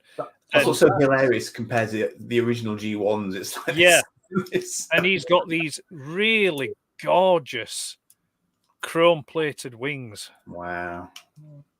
Which is really impressive. Pay attention. So there we go. That's like impressive wingspan. And yes, he's actually in robot mode. I think he's maybe just a little bit bigger than the original G1 toy. But like in Pteranodon mode, he's a little bit bigger, I think. But yeah, articulation on that is just immense. It's amazing. So there'll be a review of him coming soon. That is when I get around to it. It's what? Sorry? It's quite sexy. It is nice. It is very nice. I haven't had him with the other Dinobots yet. Because like I say, I'm going to do it when I review him. When I get round to that. I don't know if it's going to be before Christmas or after, to be fair. It comes with a rather nice flight stand as well. Okay. Oh, wow. Cool. They can put him on. The box is nice as well. There's a very G1 inspired aesthetic to the box. Nice. Yeah. Legendary heroes. TM. But it's like, it's all... It should have tech specs on the back of it. Yeah. I think that would involve cutting the box. They only skirt so much with the And then the next thing. Now this is sexy. Is this? This is just beautiful. Look at Jazz. that. Oh, you already had that. Not this one. I don't Not have this. that one, obviously. This is the fully branded up Martini Racing Okay. colour scheme. Look at that. I mean, that is just absolutely gorgeous. That is a thing of beauty, isn't it? Wow. I mean, Right, that right. Is it big, or is that? is it. What? Is it? How big is that compared to G1 sort of size? Then is Is that? that about 1/24 scale? When he's transformed, he looks like that. Well, you have two of them. No, this is the right. This is Fans Toys Jazz or Jive. They call him Jive. Fans Toys Jive. This was the first release. This is FT48, which is basically the animation style. So it's quite plain. It's quite bland, you know, because it's to match how he appears in the cartoon. Got you. So then, back end of last week, they released the toy deco version. So this is decorated to look like the G1 toy. So if you just bear with me a moment. Fall down the bloody ladders. I just fell down the hole in the floor. Yeah. So here we go. This is Jazz. Is that the first time that's been off your shelf for a long time? Yes, this hasn't been off. Oh no, actually no, it was off the shelf a couple of weeks ago because I was going around dusting and tidying up. Okay. But yeah, so this is to emulate. So as you can see, Andy, he is quite bigger. Yeah, he's quite a lot bigger, isn't he? But Yeah. that's supposed to get the articulation, and you've got to do something, haven't you? I mean, Yeah, well, it's masterpiece scale. So yeah, it's maybe about a 1/24th, I would say. I was going to say that. Would you say it's about the size as the alternators? No, smaller. He's Slightly smaller than than the alternator. I think the alternators were 1/24th, weren't they? Right? Yeah. But yeah, when he transforms, he's that it looks like that, but he's got all that detailing on. Jazz has realised his full That's its potential. So it. Was that a Digimon thing? But yeah, I just keep I staring think at he's it. 'Cause it's referring back to earlier. I mean, that is That's that's nice. like a not just the toy, but that's a vision from childhood. Is that Can't get me Red Alert's arms out, but that's what he looks like when he's. Yeah, you've not transformed him correctly. I know. Yeah, so like I remember having a poster of this. It's the Porsche 935 Turbo. I remember having a poster of this as a kid, and it's like they're just these cars from, like the Lamborghini. They're just cars from childhood that young boys back then used to idolize and and lust after. Well, I believe you are now answering Gap's question from earlier. Which is what? Yeah, mine get the only time I play with them is when I transform them or review them. But other than that, yeah, it just it's on the shelf in the box. It's so yeah. So that's is that? Oh yeah, that's the box. I'll just show you the box for it. So that's the box. He's playing with his now. Yeah. Yeah, I can't transform him for Toffee. His arms won't come out for some reason. I'm going to do that not on a stream because I'll just end up breaking it. Yeah, don't do that. So that's the box for that. I think that's that's it. I think he said disappearing. Yeah, there you go, Andy. There's side swipe for you. Let's side swipe, yeah. There's side swipe for you. But yeah, the arms, the pull out at the shoulder. No, but then the arms they just like flip upwards from the door panels. So yeah, I can bring his arms there, but it's his shoulders that are the issue at the moment. Oh right, yeah. So yeah, and that's my pickups. Yeah, that's me done. Yeah. Okay. That's me done. I don't. I have some other pre-orders, but I'm quite happy for them to wait until after Christmas.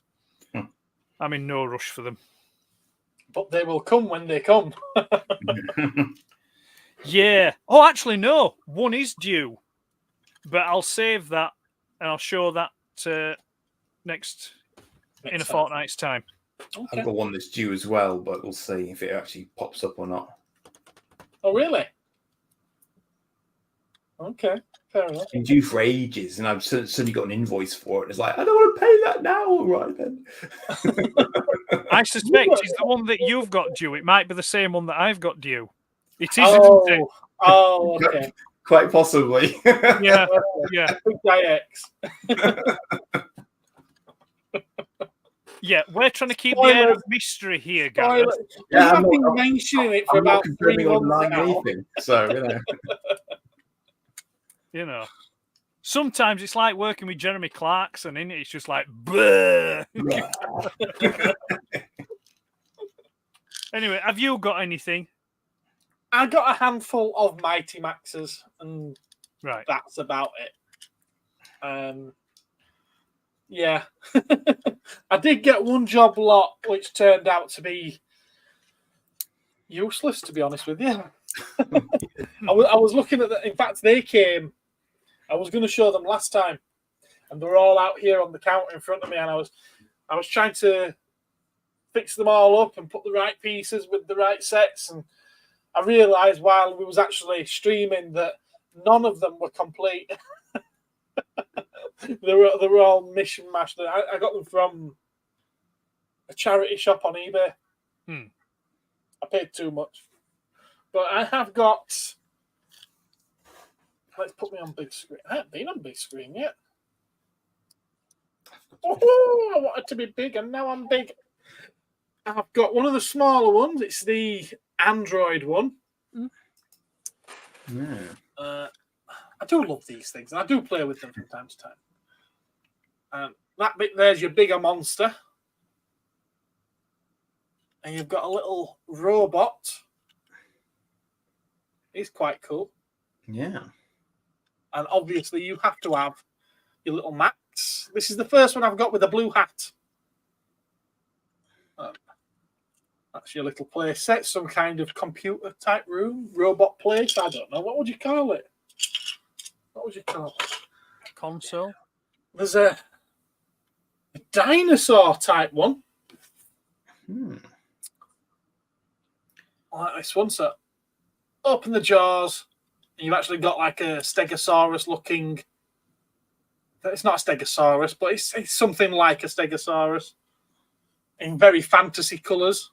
A caveman type guy with his club. They have all got names, but I'll be buggered if I know. And another blue-hatted Max, strangely enough. I haven't had a proper look at them yet. What's the actual count on these? How many were released? I have no idea at the moment. I think they did about 5 series of them. Oh right, gosh. And how many per series? They're about, I think, 6 of that kind of size, and then about 4 of the smaller ones, I think, per series. I'm not sure, but there are also the little ones as well, the really small one, and then you got your bigger sets. But the big ones, there was Dragon Island, Skullmaster, which is a head of Skullmaster, and the Skull Mountain, which is a big bright red mountain.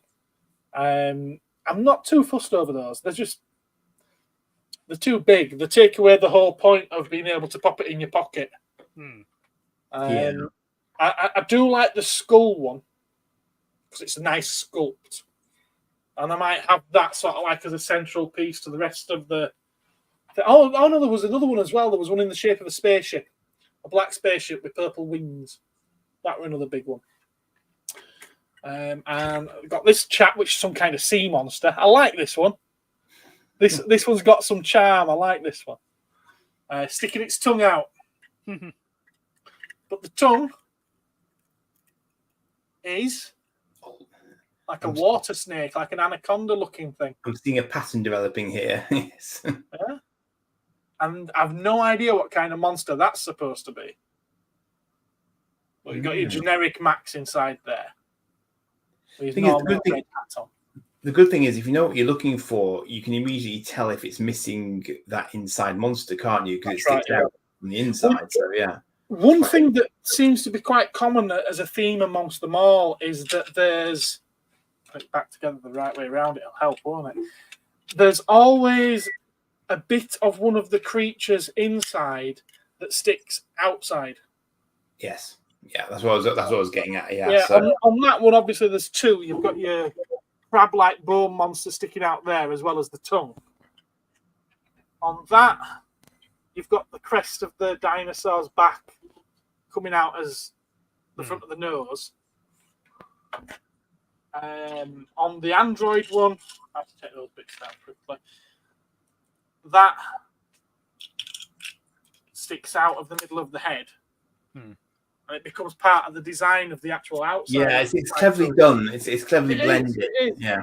And then that's the larger one of them, which is Max Squisher's Fly. And I think, again, there's two parts of this. When you've got the fly creature, its wings are the wings of the fly. Then you've also got a cybernetic fly creature bug, which make up the legs of the fly as well. Quite cool. Now, I think, was this one missing the Max?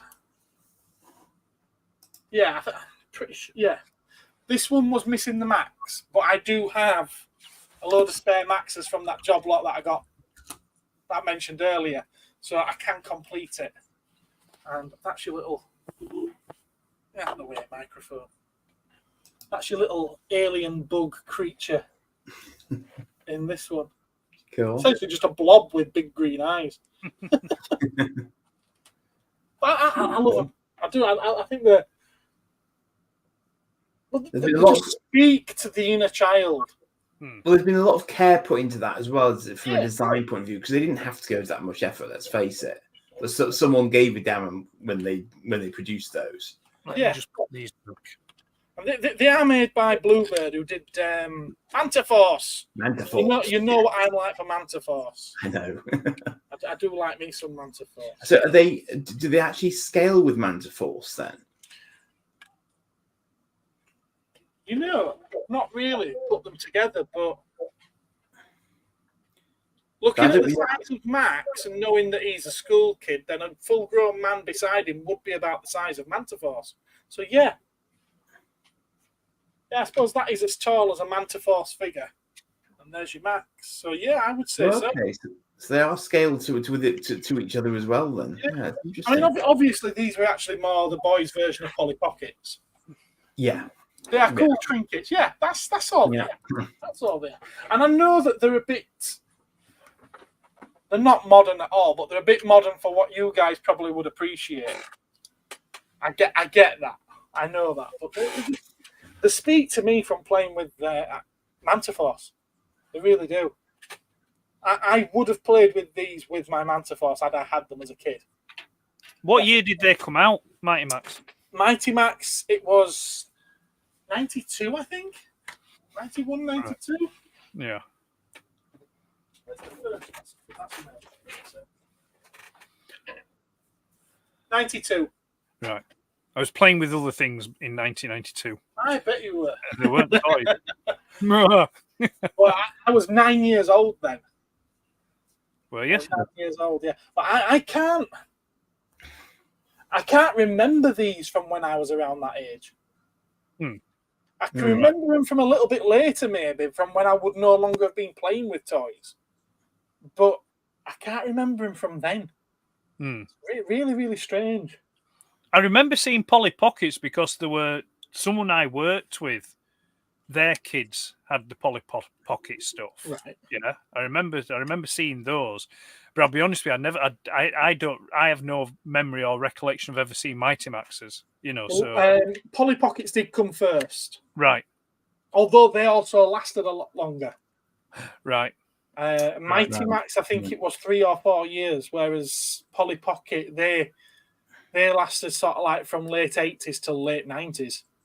Right. Did they do a larger scale of Polly Pocket as well? More recently, yeah. Ah, right. The current range is a larger scale. Well, the figures are probably twice the size. Right. And they call them polystick because they've got gummy feet and they'll stick to the base in an effort to try and stop you losing them.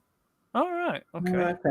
So that's kind of like what Starcom did back in the day, then, to giving them magnetic feet to stick to the spaceships, didn't they? I think. Yeah, they did. Yes, Starcom. Yeah. Again, bizarrely for me, I never owned any of them. I had one Starcom figure that I picked up. It would have probably been 86. I think it would have been. I was on holiday, and we went to a place called Falmouth, and I got Snake Eyes, G.I. Joe Snake Eyes, and I had some change left. And as I was coming out, it was a Toy Master shop that was in Falmouth, but it was a franchised out one. It wasn't actually a main one. And as I was coming out the toy shop, I saw the Starcom stuff, and it was just like a black suit with a gold helmet. I can't even recall what it was called, and it had like this grey gun with a black tube on it and that. And I was like, "Oh, I can afford to get it," so I just picked that up. I don't ever recall playing with it. I think it was just one of those things that I had a bit of money left. It was a summer holiday, so it would have been. It was the summer of '86, so it was before I started high school. So it would have been. That would have been probably one of in the. There's like a clump that together, probably with some of the last toys that I got before I stopped getting toys. You know. Yeah. Yeah, that's the only Starcom I had or have any recollection of. You know. How big were the Starcom figures? Because I don't think I've ever seen them. Probably about so big. Oh, so they were quite small. Yeah, they were quite small. I don't think the actual toys were huge. You weren't Star Wars size toys, you know. They're probably about 2 inch, maybe about 2 inch. I'm just looking now and I can't see one that was black and gold. Black and gold. Let me see. I'll find you it. He said. The only reason I know a little bit more is that back in the day when I was compiling cartoon intros, I came across the Starcom video and got the intro from that. So that's how I knew a little bit about them, but not any more than that, really. And I doubt that got a mainstream. I doubt the cartoon got a mainstream release here. That looks like a candidate. No. It is. Just hang on a minute. Let me get my thing up, so to speak. Fana.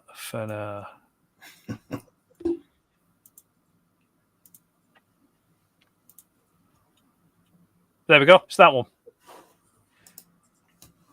Right. Okay. That's the one. Is that not the same one?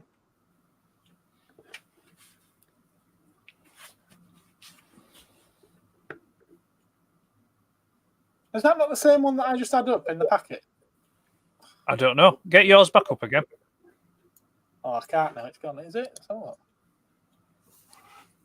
Oh, you've got. No, it is different. There was another one there that was a guy in a similar outfit rather than a sort of cyborgy chap. Yeah, it was Shadow Forces. Oh, that's the actual name, Shadow Forces. Oh well, strangely enough, this one's a Shadow Force as well. Yeah, there's Shadow Raider there, isn't there, as well? That's General Torvek I've got here of the Shadow Forces. They remind me a bit of Mask, actually. Yeah, I think they're about the same size by the look of it.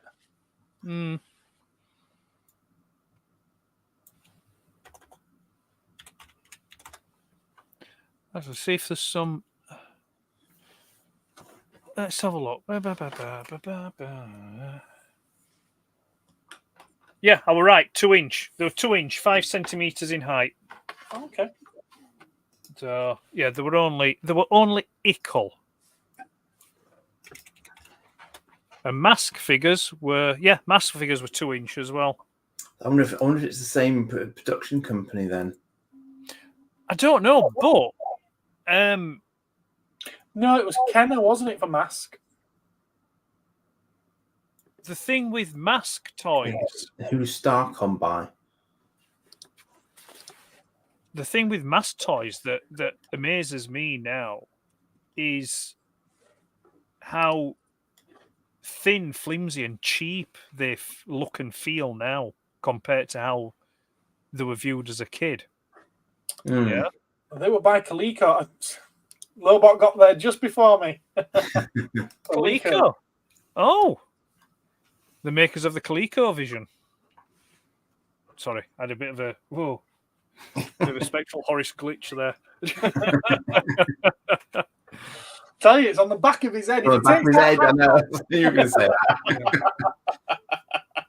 I'm wearing my hat because I need to cut my hair, so it's like Yeah, I can see it. It's all halfway down your back. it's getting in my eyes. So yeah, so Starcom. What were we saying about Starcom anyway? Was there something? Was it going somewhere? Oh, magnetic feet, sticky feet. Yes, that's where it came from. Sorry, yes. Pocket sticky feet. Is it sticky like the things you used to be able to get that you threw at the windows, like the octopuses, and they'd like roll down the? I remember them. Yeah. Gap wants us to show his video. Robbie the Robot. Can we do I had a that? Robbie the Robot toy as a kid. Subscriptions. I can't get it from your link. Very iconic robot, Robbie, bless him. Later reused in Lost in Space. Mm. And others probably as well, actually, I suspect. Can't remember where else he showed up, but Robbie the Robot. He was. He makes a brief appearance in Gremlins. does he? Yeah, when Rand Peltzer's at the science Can we fair. not make this big sized? Probably. No, that's not what I wanted to do at all. What's that? What are you wanting to do? He wants to maximise that a I bit just want more. that to be bigger, that's all. It seems to be only showing. Hang on, I know. Is that slightly better? No? Hasn't affected it in the real world. Right. you know. What's Gap's channel? What's it called? Gap After Dark, isn't it? That's it. That's bigger now. Is that bigger now? Yeah. Okay, fair enough. Right, well, we'll give it a play for him then. Forbidden Planet, light and sound walking Robbie the Robot. Here he comes. Oh, that's why it's a short. That's why. Cool. Yeah. Look at that. That's brilliant. Awesome. Welcome to Altair Hall, gentlemen. I am to transport you to the residence. For your convenience, I am monitored to respond to the name Robbie. Drat and blast! I'm foiled by the carpet. Robbie. That's probably more articulation he had than in the film.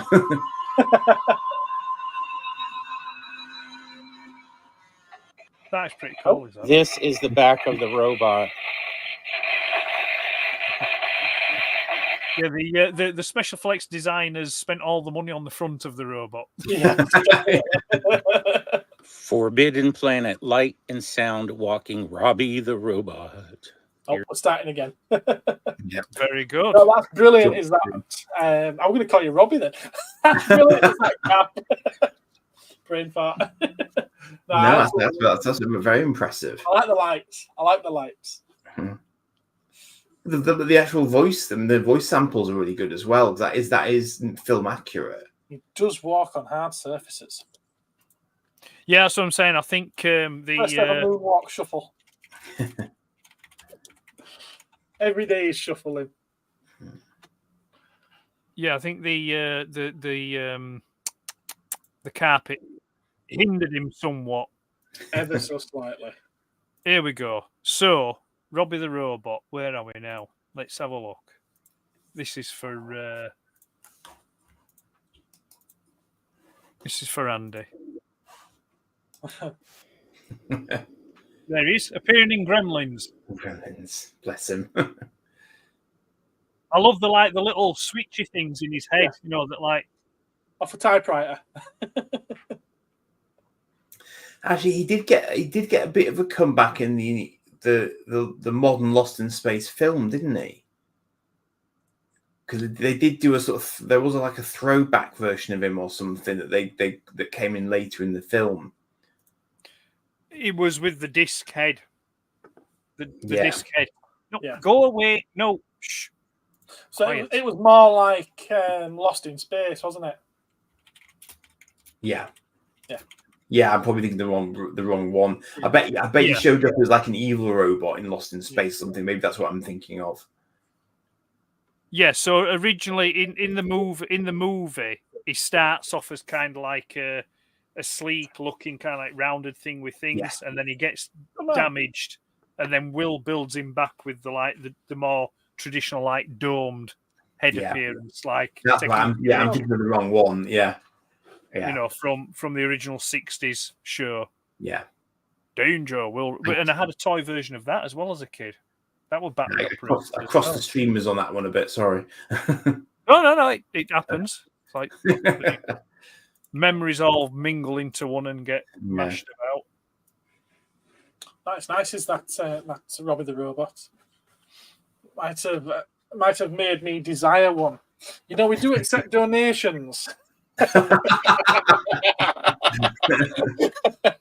If you ever Pay look for at your own someone bloody to toys. store it, Pay for your own bloody toys. Don't you send us cheeky freebies. bugger, We I had a don't need gift to to. bring up for you on Saturday as well. You can It's sod what, it sorry? now. I had a What's gift to bring up for you. You can sod it now. You've no What, chance. this Saturday? Yeah. No, you're a friend. I'm not. We don't accept gifts from viewers. Wait, you should have a prezi from me for you as well. I do. I need to remember to take that. I need to That's remember why to I've take just that. reminded Yes. Yeah, you've opened a bloody box of worms there, Andy. Bye. You know, I've actually got one for you. it's like, crap. I'm going There to was, buy a there bloody was present something now. I had in my mind. There was something I had in my mind, Andy, that I was going to pitch to you to offer your viewers to buy as merch to add revenue to your channel. That was convoluted. And then I was like, hang on a minute, that would be great for him anyway. So I've had one. There's one coming for you. I'm not going to spoil it. There's one coming for you. I've got that. I need to wrap it. And then if you do like it, you can always start offering it as merch on your channel. I'm with you. Okay, got you. I'm caught up now. Funny enough, I used to do wearing it. lipstick. No, I'm not wearing lipstick. I'm not wearing lipstick. I just have wonderful, luscious lips. No, it was the cat's bumhole that was wearing the lipstick. It rubbed off. I did used to do a sideline back in the day. Actually, there was a very cool picture of one Diane. Gave you a spanner gap. There is fair. that, I made a T-shirt out of.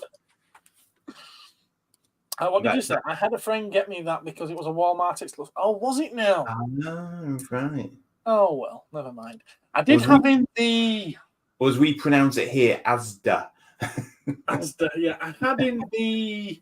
Diamond It's not Select owned by one Walmart anymore. years ago. What's that, sorry? Asda. It's not owned by Walmart anymore. It was bought Is it out. not? No. No, it's the Patel brothers or something like that, isn't it? Yeah. Right, okay. Yeah. Biggest corner shop in the world. Really good sound on Robbie the Robot. Nice and clear, not muffled like Yeah. most. Mhm. Yeah, definitely. It's the lighting, darling. Yeah, no, it's like. Your lips are quite pinkish lip gloss. No, it's not. It was. It'd rub off, wouldn't it? Nothing there. No, actually, Nothing there. with him saying like sound emitting toys, I'm gonna mention it again. But I remember that the Dalek I had, the talking Dalek, the Palatoy one, and that were brilliant. Was that because it's like it were obviously you could hear the scratchy noises as it operated. You're like, and you could hear the motor whirring round, and then it'd be just like a kind of like coming out of it.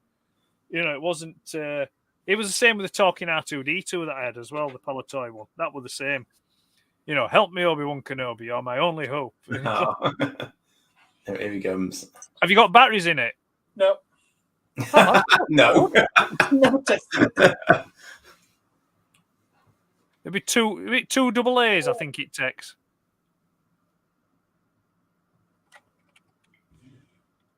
They have very nice, clean contacts. Is it 2 or 3 double A's? Two. 2. See, Oh, they're Good very memory. nice and clean, are those? I don't think Yeah, you get said some one batteries back, in it. did get some batteries in it and give us a demonstration. I haven't got any batteries to hand. Take them out your other toy. I need them for later. What about batteries? That's plugged into mains, baby. Maybe you could hollow one of your Daleks out and it could be like a Dalek light. No. I haven't got anything with batteries. No. Maybe next time. Yeah, maybe we'll see. That's what we should do. We should do an episode where we show off a load of electronic toys. No Spectrums. Do you have any? I don't think I have toys, any they're electronic computers. toys. We were all thinking it. Well, we went there. No, I'm not wearing makeup. The only Oh, times pale I hats, wore anyway. makeup. 4 times in my life, 5 times in my life I've worn makeup. 3 of them I dressed up as the Joker. 1 of them I dressed up as Ghost Rider. And then the other time was when I dressed up as it was a murder mystery evening. And the part I was playing was a Hollywood star playing an Arabian prince. So I was essentially dressing up as Peter O'Toole as Lawrence of Arabia. So I had bronzer all over my face. I do have a photograph of somewhere, and I dare say that if that made it out onto the public now, I would be seen as blackface. You're like Justin Trudeau. Yes. Yeah. Give that Dalek a whirl. So Wolverine. There we go. What's your favourite electronic toy? That's a good question. Good question. That's a very good question. Electronic toy. Favorite electronic toy. Well, I mean, I'll rattle a couple off. From childhood, there would have been the Gargon from Action Man. Yeah, Tomitronic. Yeah, guys, it's Tomitronic. Is that a there'd be toy? Gargon. There'd have been the Dalek and the R2 that I've spoken about as well. It's got to be Big Track. Big track, yeah. Got to be Big Track. Yeah. Starbird was a bit electronic. Robotics. Yeah, it did. Yeah. Starbird. Yeah, that had. Well, it made lights. Yeah, didn't it have a light at the front and then made noises as well, didn't it? It did. I've not shown you my Starbirds. Yeah. Yeah, you may have done once or twice. Yeah, we've seen your Starbirds. Haven't seen the light of day for a while now. I've been very controlled. Simon Says. Simon Says. Speak and spell. Yeah, Speak and Spell. No, that's Stephen Hawking. Do you remember being very excited when Product Enterprise brought out the first remote control Daleks? Yeah, I had a remote control Dalek. I had a remote controlled kit. That was cool. Oh yeah, remote control cars. I used to have remote control cars as a kid. Lobot They were says awesome. Kongman. I know exactly what he means. What's that? Kongman. Oh, Screwball Scramble. Yeah. Oh, Now, I no, think- no, I don't know if that one was battery operated, but Rock and Roll Maze was. Right. I can remember Atomic Pinball coming out. Yeah, I've got one of those at the shop. I remember that coming out. Tommy's Super Cup final, Super Cup football says Jumpy. Ski Electrics Le Mans 24-hour with working headlights. I've actually got one of those Super Cup footballs at the shop as well. I can't get it working though. A cousin of mine had one called Electronic Jimmy, which was a football playing game. And it was essentially the case of it was in the shape of a football stadium. Right. And it was just green card with the outline of the pitch, and it had red lights for the different playing positions. And you used to press a sequence of buttons at each side, and it would like pass the ball, and you'd score goals and stuff like that. Rough Riders, Jumpy's put Rough Riders, yeah. Lights Alive. That's one that I played with a hell of a lot. Lightsaber. A lightsaber, yeah. I remember having a Knight Rider, Rough Rider, because he had the little gear stick at the top to make it. You had like 2 speeds, but the Knight Rider one, the scanner light used to light up red as well. Do Game and Watchers count? Yeah, electronic toys. Mm.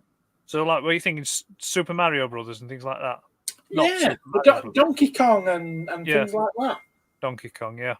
Zaxxon. I used to have. I had. Well, I've still got it, but it's packed away. Zaxxon, Bandai, Zaxxon. I had that.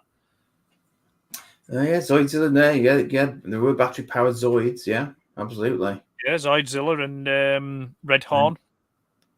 Gore, sorry. Crack. Great Gorgon. Great Gorgon. Mammoth. The actual power Zoids as well. Yeah. Serpent and Tankor, whatever his name was. Yeah, there were loads of electronic stuff. Mm. But it was always the thing that 9 times out of 10, you'd get these electronic toys for Christmas, but you wouldn't get the batteries. Batteries not included. Yeah. It's like, right, okay. We'll have to wait until the new year to play with that, because when I was a kid, the shops didn't open. Oh, at there was Christmas. I think you're going to know what I mean as well, Eddie. There was a car or a truck that I had as a kid. And I can remember it having non-working, I think they were non-working lights across the top of them, but it had a big handle on top that you would press to make it move forward and angle it back to make it move backwards, like a big shift stick on top of it. Oh, now then. I think it was like a black, big 4x4 truck.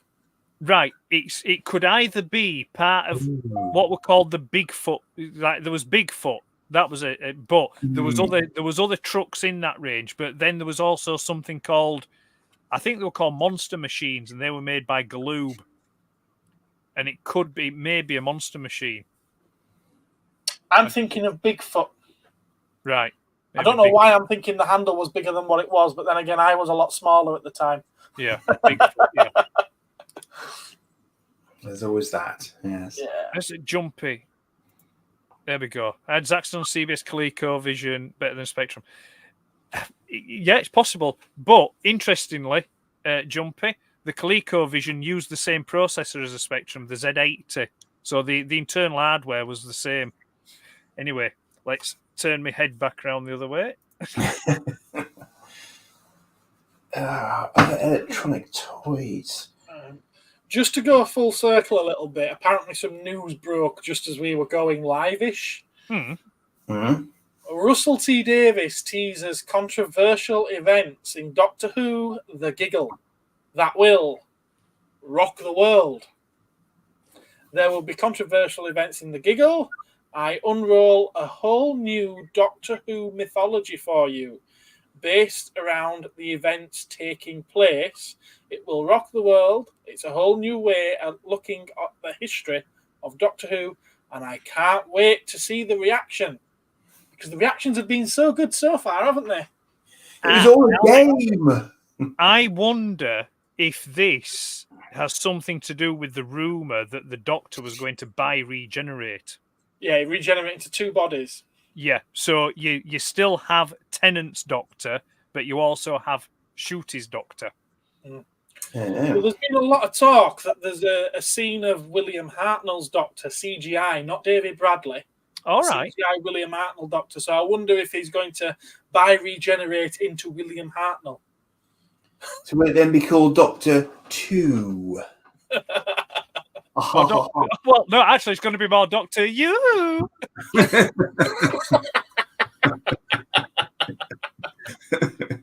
Oh, I say.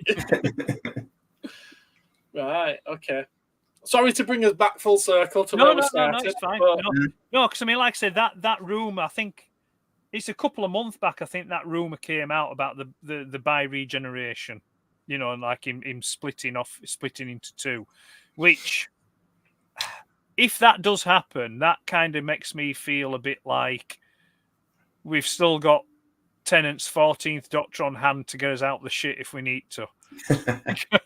You know. Well, his daughter's still knocking around somewhere, presumably, as well. Oh, he married her. He's popped her up a couple of times. But no, electronic toys. So yeah, I think like I would say the back end of the 70s and 80s, there was a big explosion of electronic toys. You know, I think that's when they were really popular, especially with, you know, like trying not to go down too far down, but like with the microchips and stuff like that, you know, putting more microchips in toys and having them do more, you know, like you said, with the things like your big track, you know, and you know, because it just opened up a whole new thing for toys and that. Yeah, But interestingly, yeah. A little bit more modern, but sonic screwdriver. Yeah, that's an electronic toy, yeah. And would probably the biggest selling electronic toy of the last, maybe 10 years until 5 years ago, and that would be the Ben 10 watch, the Omnitrix. Oh, interesting. That Yeah. was huge. Was it? Absolutely. Wow. Yeah. I mean, Ben 10 was massive, wasn't it? As It a was, thing. yeah.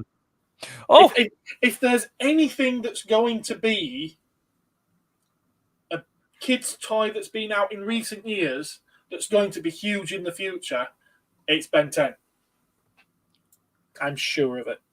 so But interestingly, things like Starbird and stuff don't seem to have much interest, despite them being quite early electronic toys. I mean, do you find that, Gareth? Do you get much demand for stuff like that? No one's ever really asked. No, it's interesting, isn't it? So another couple we've got here, Andy, which, you know, I'm surprised I forgot really, but you've got, so let's see, we've got Major Morgan. That's an electronic toy. You've got the Omnibot and the Omnibot 2000. Oh, the Omnibots, yes. Which Never I had them, actually. lusted I know after. of them.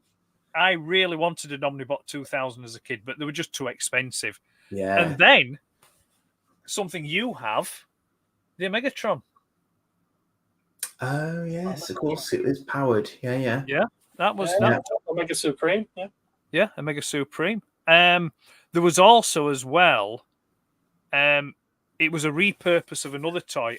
This hasn't come up on my Google search. This is one that I had this as a kid, but I can't remember the name of the original toy. Oh, actually, no, I do. It's come back to me now. ROM Space Knight. That was an electronic toy because it had the backpack, and you press the button on its back, and it used to light up its thing. Well, they repurposed those and remolded them, and they made 2 12-inch Battlestar Galactica figures out of them. Didn't the AT-AT have a light Yes. system? Yeah, Millennium Falcon, the handles. TIE So you could move Fighter. the head. X-Wing. Yeah. Unless you're one of those poor souls that got one of the early X-Wings that didn't have lights and sound. Yeah, the Millennium Falcon, that had lights and sound. The Snow Speeder. Yes. It was funny because I was literally just thinking. Were the Star Wars toys too early to have that, and then it gradually was starting to filter back to me. Actually, no, they did have it because yeah. Oh, there's the Marx Bump and Go Dalek from 1964, 5. Right. I had one of those, Do I have dim memories of with Dalek that went back and forth? I don't know. Armatron. The Armatron. That was battery operated. Hmm. So yeah, it looks like there's quite, and obviously then you've got your desktop LED games, aren't you? Stuff like Firefox and that, Yeah. you know, Yeah. Astro Wars, you know, those types of games. And then early to mid 80s, you're then probably one of the best electronic toys or battery operated toys, the Walkman. Is that a toy? Is that really a toy? Only Hey? if it transforms into a warrior robot. You would play stuff on it.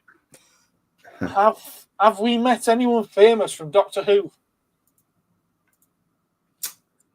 No, I think Jenna Coleman once whizzed past me in at a convention in I want to say Blackpool, but not enough to say hello to or anything. No. Mm. I met oh bloody hell, what's the names? I can't remember the names of the actors now. But from the original Hitchhiker's Guide to the Galaxy.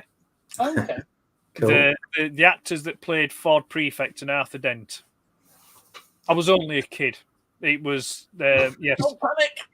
It was we were on holiday in Cornwall and we were at a place called Carlisle Bay and they were there filming some scenes Oh yes. on the beach. I've got some photographs. I've got all the old photographs from my mum's the other day, and I've been going through them. And there's a few photos in there, like you know. So, and a few Christmas ones as well that may come useful for the next episode. Oh, excellent! Excellent. I've met. I mean, the one I'm most pleased of having met was Nicholas Courtney, who played the Brigadier. Oh wow. And nice. I've met two of the Doctors, Colin Baker and Tom Baker. Excellent. But probably the best one's Philip Hinchcliffe, who most people won't recognise the name, but he was the producer on the show through most of Tom Baker's era. Oh wow. And he walked into my shop one day. Oh, brilliant. Was the door not open? Well, he walked through the door into my shop. He'd seen the Dalek in the window, and he wanted to have a closer look at it because he said it looked better than the ones that they used to use on Doctor Who. And right. It was funny because as he walked in, I was like, I know that face. I know that face. Where do I know that face from? And then as soon as he said, it looks better than the ones we used to use on Doctor Who, it was like penny dropped. And I was like, you're Philip Hinchcliffe. And he's like, he looked surprised that I would know. Yeah. And he went, yeah. Yeah. I'm like, I'm so pleased to meet you. It's like, it's my Spielberg, isn't it? So, yeah, that was fun. That was fun. We had about a 20, 30-minute chat in the shop. Well, I'm trying to keep eye contact with him whilst also looking around to see if there's anything that I've got that I could ask him to sign, but nothing, unfortunately. But it was nice to see him. But that's it. That's it. And I would have liked to have met Sir Clive Sinclair. Right. I'd like to have met him. Actually, I'm going to throw a question out to you and the viewers. No, he didn't. Hey? What? Lobot says, I bet he got a coffee. Who would you like to meet? Either dead or alive? Who would I like to meet? Like I said, either dead or alive. Who would I like to meet, either dead or alive?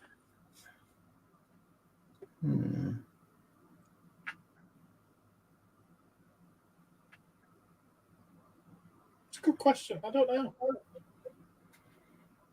I'd quite like to meet Patrick Stewart at some point, but I rather suspect sadly my time's probably running a bit low on that one. But and you don't live in LA. Well, I'm sure he visits from. He's got a Huddersfield connection, of course. So he's from Murfield. Yeah, exactly. Yeah. Do you know he used to work in a certain shop in Dewsbury? Hmm. He used to work in my shop Did he? Yes, Oh, when it were Hudson's. that's right. Oh wow! And I think he also spent a brief time working for the Reporter, either Reporter or Right. Yorkshire Post as well. Cool. Aye. Lobot says John Wayne. John Wayne. Yeah, man. Good call. Good call. Yeah. I think I would have liked to have talked to Isaac Asimov at some point because I was a massive fan of his, possibly Nicholas Fisk as well. Actually, Oh, take care, Jumpy. Look after yourself, mate. I See you jump later, in. Jumpy. All the best. If you met David Tennant, what would you say to him on his current run? Why? What the fuck are you playing at?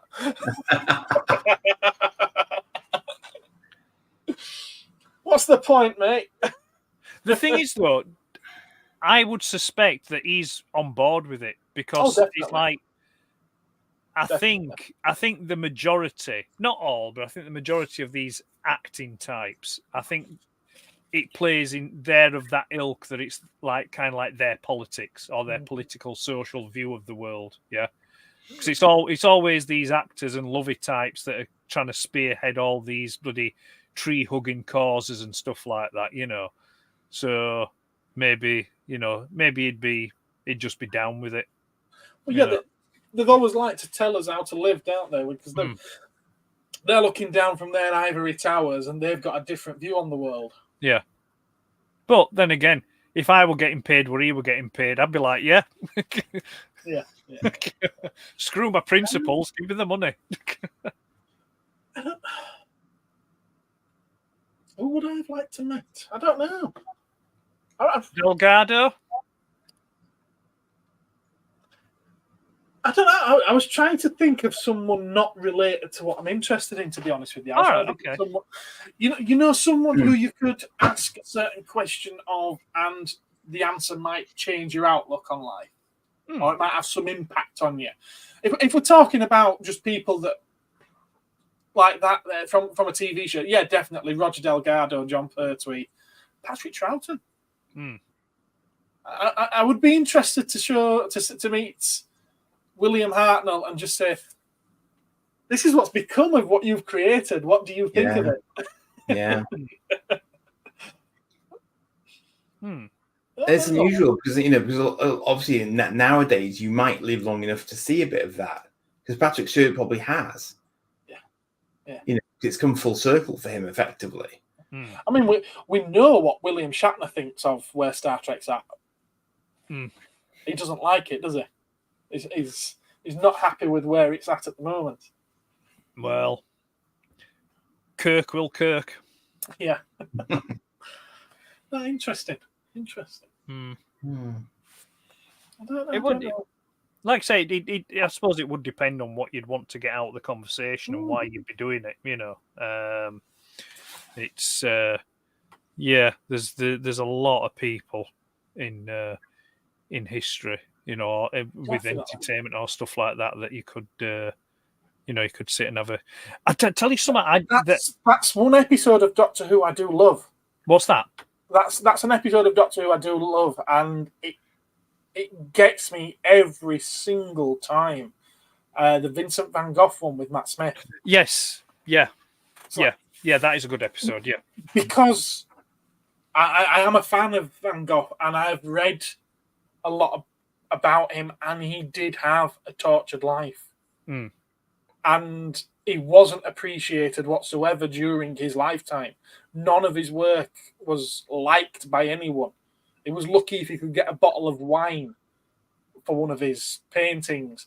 So when he does take him to the future and show him how he's appreciated in the future, and you see, obviously it's the actor's portrayal, it gets me every single time. Yeah. It really does. That is good writing. Yeah. It's probably the last instance of good writing in Doctor Who. I think I'd go for Eric Morecambe would be on my list. He'd be one of them. He's my comedy hero, is Eric Morecambe. People like Laurel and Hardy as well. I'd fancy a chat with them. I tell you what would be interesting. Well, you've got Hardy. what would be interesting is sort of like is maybe getting historical people, figures, famous people from history that maybe. I mean, well, Red Dwarf touched on this, with their episode with regards to the Kennedy assassination. Basically, if you could chat with famous people from history that suffered or something happened to them, and so and showed them what had happened, and then like chat with them and say, look, would you still go through with this knowing what you know now, kind of thing, and whether or not they would, sort of like, so. Maybe you give them the opportunity to change history. Would they take it, or would they see what's happened since and think, well, yeah, okay, I'm still going to let history take its course and let it happen, because of look at all the good that's come from it, if you know what I mean. Ed, that sounds like a most excellent adventure. Well, I like to party on. Marilyn Monroe. Marilyn Monroe? Yeah. You dirty boy. Give me that little black book, love. I'll look after it for you. It ain't going to see the light of day, so give it to me, and I will help you out. I will make sure you are avenged. Yeah. Yeah. Go. Another one regarding little black books. What's his name? The guy who didn't hang himself in prison. Epstein. Epstein, that's the one, yeah. Yeah. Jeffrey. That's Jeffrey Epstein. Yes. Yeah. He didn't. Yeah, I'd be going for all these. There's me looking for justice for all these people. Yeah. Kennedy. Oh, but then again, actually, bring it more back on topic. If you could go back in time, then what toy or collectible would you go back and pick up to have for your collection in the present day?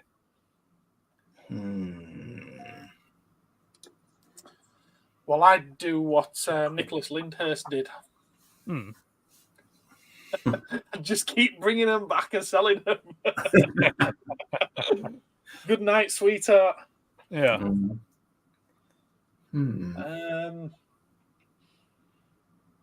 Just one. Just one. Rocket Fire in Boba Fett. Yeah, but they never went on sale. No, a toy a toy that went on Still not sale. on sale. Yeah. Interesting. Lobot says it's a good question. I know it's a bloody good question. I'm previewing it from season 4. Really? The test audience. Interesting. I mean, I'm quite interested in the some of the sort of early Mego stuff. All right. So like the Buck Rogers Starfighter. I don't know. Did they do a Viper as well? And there was an early Space 1999 Eagle. I think that was Mattel, wasn't it? There was like a sort of a big sort of toy playsetty type one. Wasn't it just a cockpit or something like that? No, it was. I think it was a full one, but it was it was quite big. Oh, but it was just a single seater, wasn't it? You just put one. Maybe, maybe. What else from back then? I don't know. Masters of the Universe, Eternia.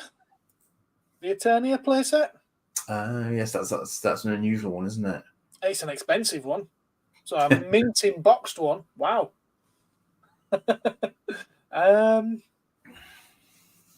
The Wayne Foundation thing from Mego.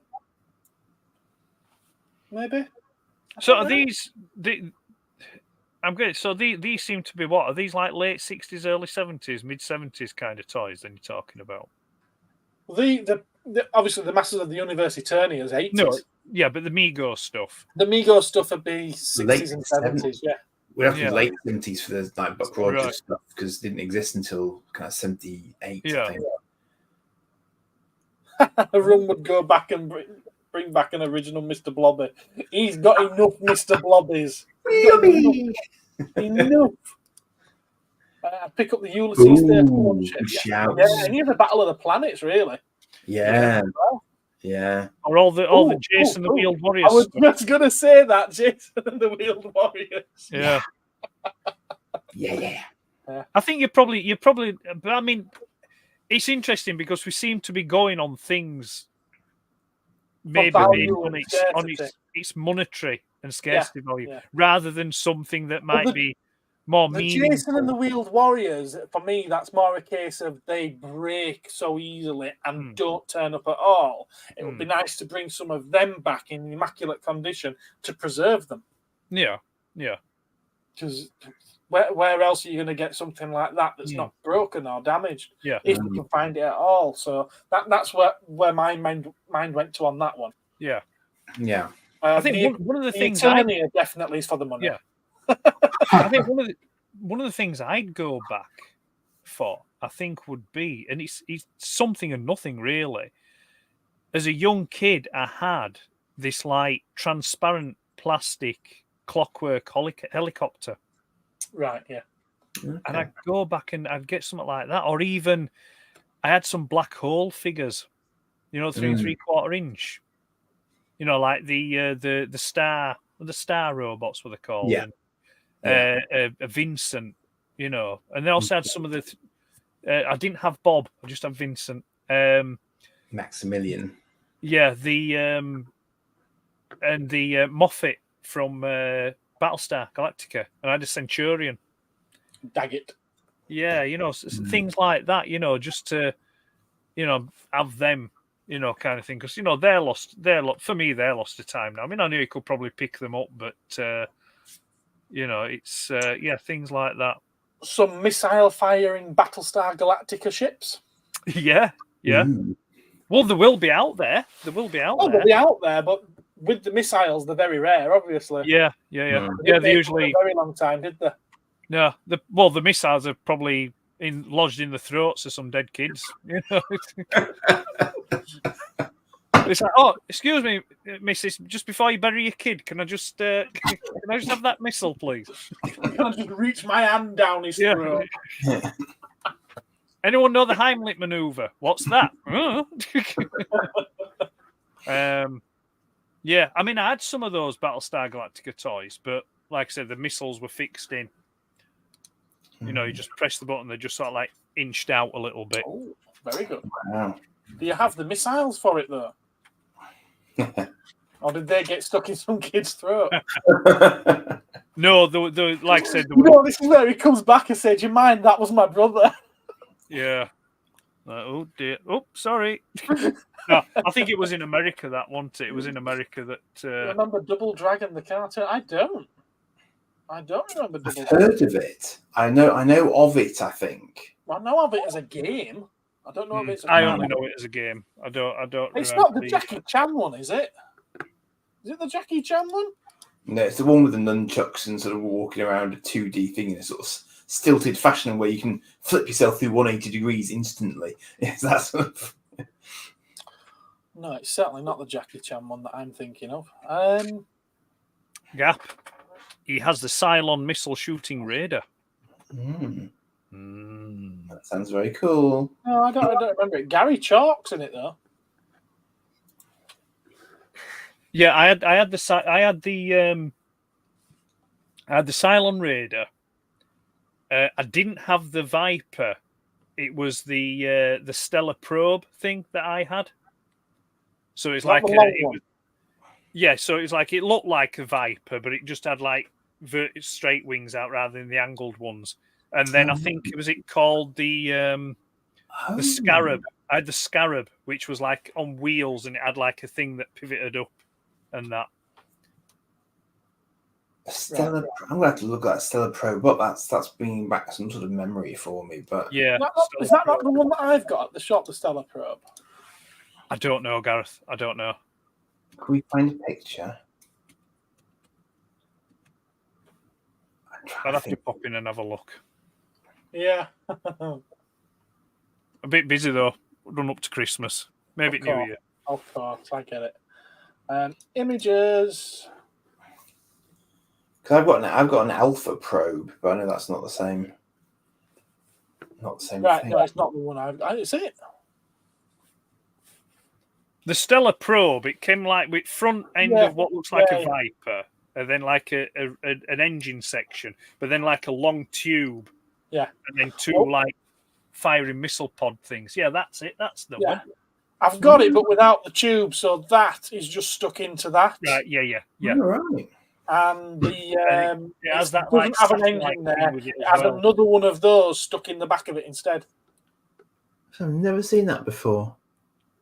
Yeah, that's what I had that. I always thought it was odd that I don't know, maybe it was just not quite the right time, or maybe I saw it on reruns so that they weren't in the shops anymore. Oh, there's that thing, Gareth. Just go back up again. Just scroll up. Right next to that kid, that black and white photo, that big figure there. No, the other side. That's what I had. That was a colonial warrior, and that used the same premise as Rom the Space Knight. That's an electronic toy. He's got a backpack on his back. I can see the backpack, yeah.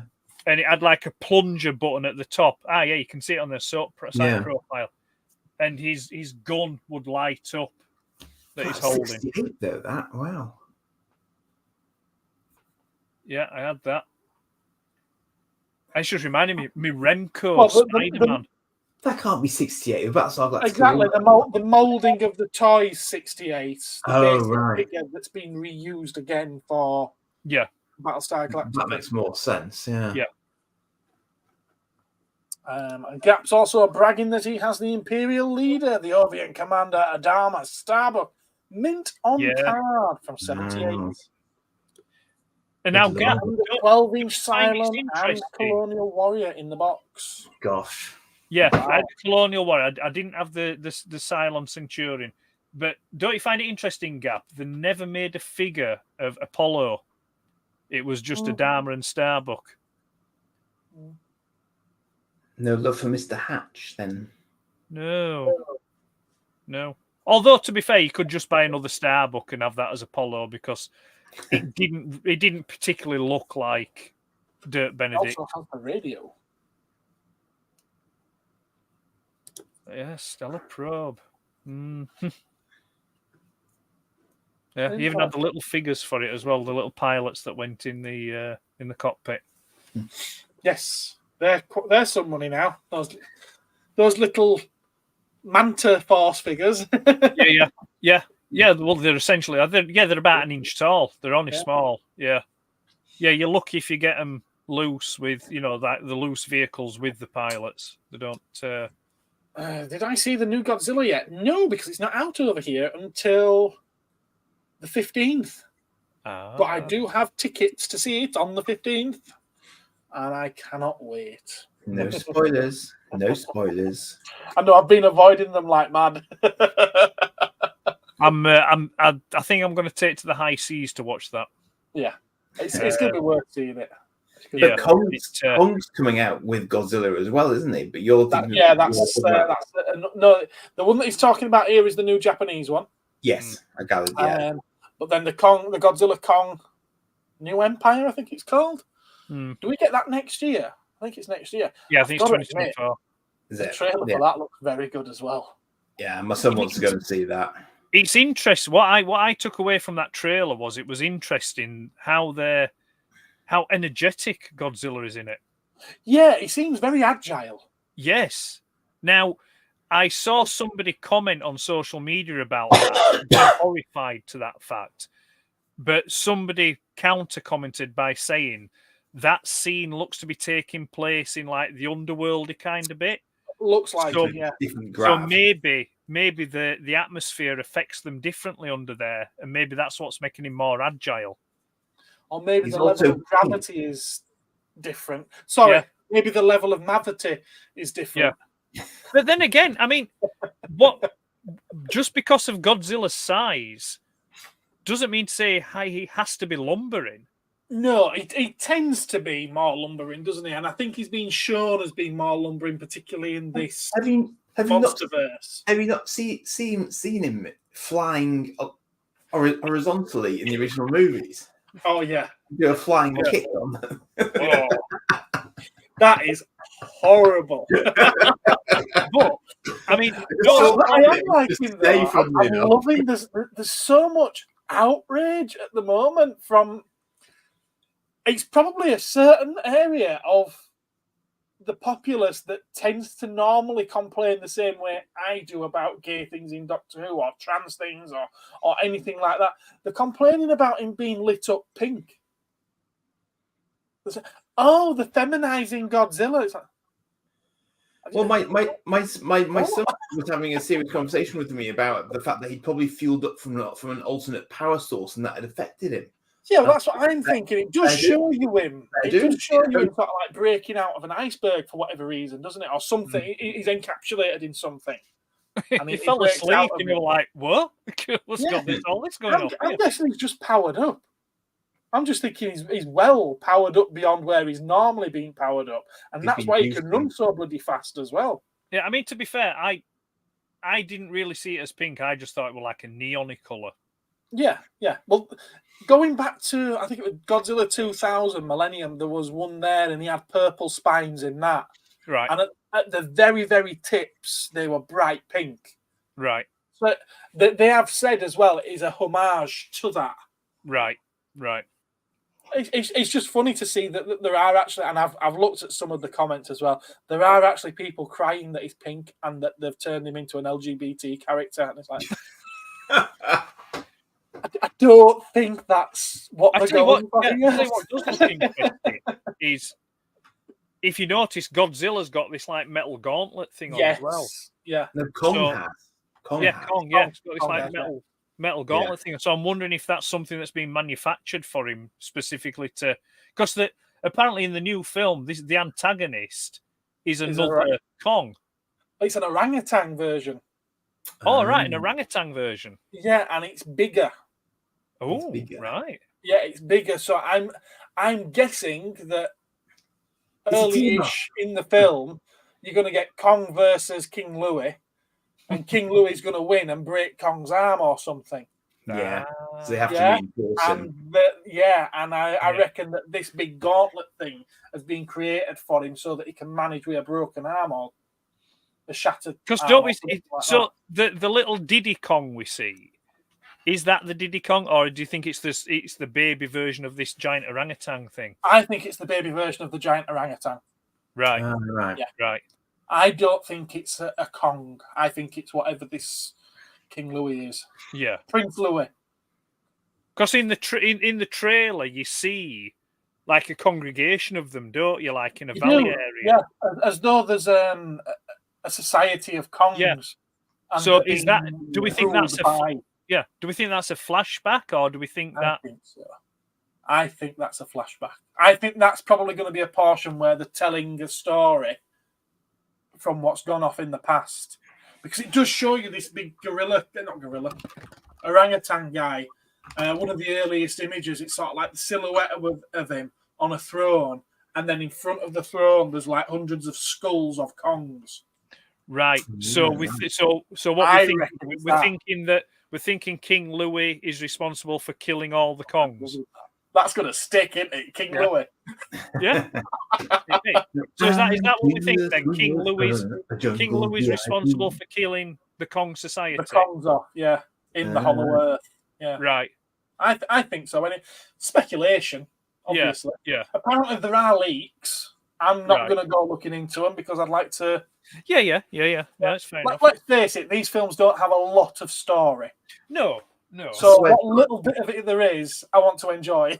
Yeah. My son will tell me everything because TikTok's I'm like saying. going mad for it. He's going mad for it, Dad.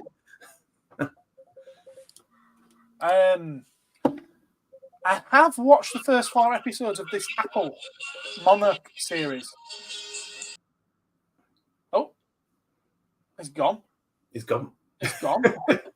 His phone was going crazy and then he went. I bet his mum's just ringing. It's probably the bat signal. It's the bat signal. He's Yeah, going to go down the cave. I was in 2 minds because there's this new series on Apple TV, Oh, yeah. of Monarch, which is set within the MonsterVerse. Yes. And I was in 2 minds. Do I wait until all 8 episodes are out?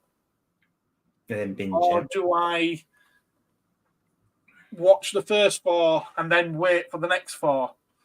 I ended up watching the first 4. And it's slow, it's taking its time, but I don't feel like I'm not bored. Okay, that's good. I'm not bored watching it. I am really enjoying it. The characters in it, yeah, it is about the human characters discovering things about the monsters. It's not so much about the monsters, but I think we knew that going in. It's a TV series. They can't do great big monsters with that kind. It's Apple, so they've got the budget, they're not going to do. But I've got to say, I'm really, really enjoying it so far. It's been good. I probably will end up watching the next 4 episodes as they drop, though, rather than waiting till they've done. What's Lobot say? What's that you say? Spectrum is in danger. I'll put my cap on and be there in a Sinclair C5. He turns his cap around to activate his superpowers. Yeah, and he will be. Yeah, you just see him in the C5. He's actually going to transform into a C5. He's got a transforming C5. All that. Yeah, it's packed up outside. That's his back. That's his battle armor. That is. His battle armor is made up of spectrums. It's all good fun. It's all good fun. Oh, he's gone. I don't know if he's coming back. No, let's hope it's not something serious. No, well, his mum rings him every night. Okay. To say good night and everything. So it's probably that. Fair enough. Have we got any ideas for what topic we're going to have next time then? You're normally quite good at coming up with these ideas, Andy. Didn't you have an idea for the Christmassy themed one? Did I? I did, didn't I? He's back. He's back. He's here. Because I think did I pitch? Earlier. What did I pitch? I did pitch something, but it was a while back now. Yeah, no, I'm going through our chat. What's that? I thought you were. What did I pitch for the Christmas special? Not Christmas special, but the next episode. Was it going to be talking about memorable Christmases, but we woke up with toys? That was the one. Yeah, well, yeah. I think that was it. So yeah, everyone get your thinking caps on, including in the chat, in the comments there, to let us know next time what Christmases stand out for you in your memory as to what toys you got. Not now, Steve. He did used to have a C5. He's got a photo. Damn you! C5. He's I always wanted a C5. I would have liked What was the worst toy ever made? That's actually quite a good one. What was the worst toy you ever owned? We might hold that back for January. Add it to a list if there's a list. Yeah. Everything all right anyway, Ed? Yeah, fine, yeah. Yeah, fine. Was it Mum? It was Mum. Yeah. I thought so. Called it. Yeah. She likes to just check in before she goes to bed. Yeah. She's in I know the someone who's got a C5. Yeah, I'd love to have had a C5. Like I said, I wanted one when they came out, but they were too expensive. They were too expensive. And they're really expensive now. Yeah. You know, for one that's in good well, to be fair, even ones that aren't in good condition are expensive. Yeah. You know. Mark's got one over at Brooks Collectibles in Blackpool. All right, yeah. He's got it in his museum. Yeah. Cool. I mean, I have had a go on one. There used to be a motor museum in a town near where I live, Batley. And I knew the owner of it, and I had a go in it, and I loved it. I loved every minute of it, you know. But it's, you know, I'd love to know what happened to it. It's a shame if it's not there. If they'd have got rid of it, I'd have bought it. But £1,100. oh, for a decent one. on eBay. It looks Right. pretty good. Yeah, it's It was always going to bomb, Logan. It's described as a working project, whatever that means. right. As much as I'd love one, I could think of better things to spend that amount of money on. Yeah. It, that'd be the kind of thing. It'd be a lottery win kind of. Yeah. It's like, If all money right, were- yeah, come on. If I'll money have were one. no object. Yeah. Yeah. Oh, I wanted but, to put the lottery on for last night. Never mind. Plus, I think to be fair, I think I've got enough of Sir Clive's products in my collection. Yes, I think you have. Most of them. No. Hey, we're not going down that route. I'm not wearing that hat. I'm wearing a different hat this evening. Okay. Maybe 1 week I should do. Maybe 1 week I should be here representing Spectral Horace rather than. Why not? Mine didn't work with the motor, so I had to pedal it everywhere. Pedal it. Yeah. It was interesting enough. It was the motor out of a washing machine that powered them. They were actually made by Hoover in the same factory as the washing machines, and they use the same gear linkage and motors. Which I mean, to be fair, they were a brilliant idea, but they were 30 years too early. You know, And then some. Yeah. you know, it's just because if you think about it now, I mean, Joe's my son has got one, and it's a well, I mean, incorrectly for my like, but they call them hoverboards. You know, the two-wheeled things that you can stand on. Yeah. I'm familiar. Yeah. Yeah.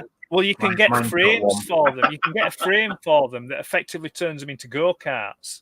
Yeah, and essentially that's a C5.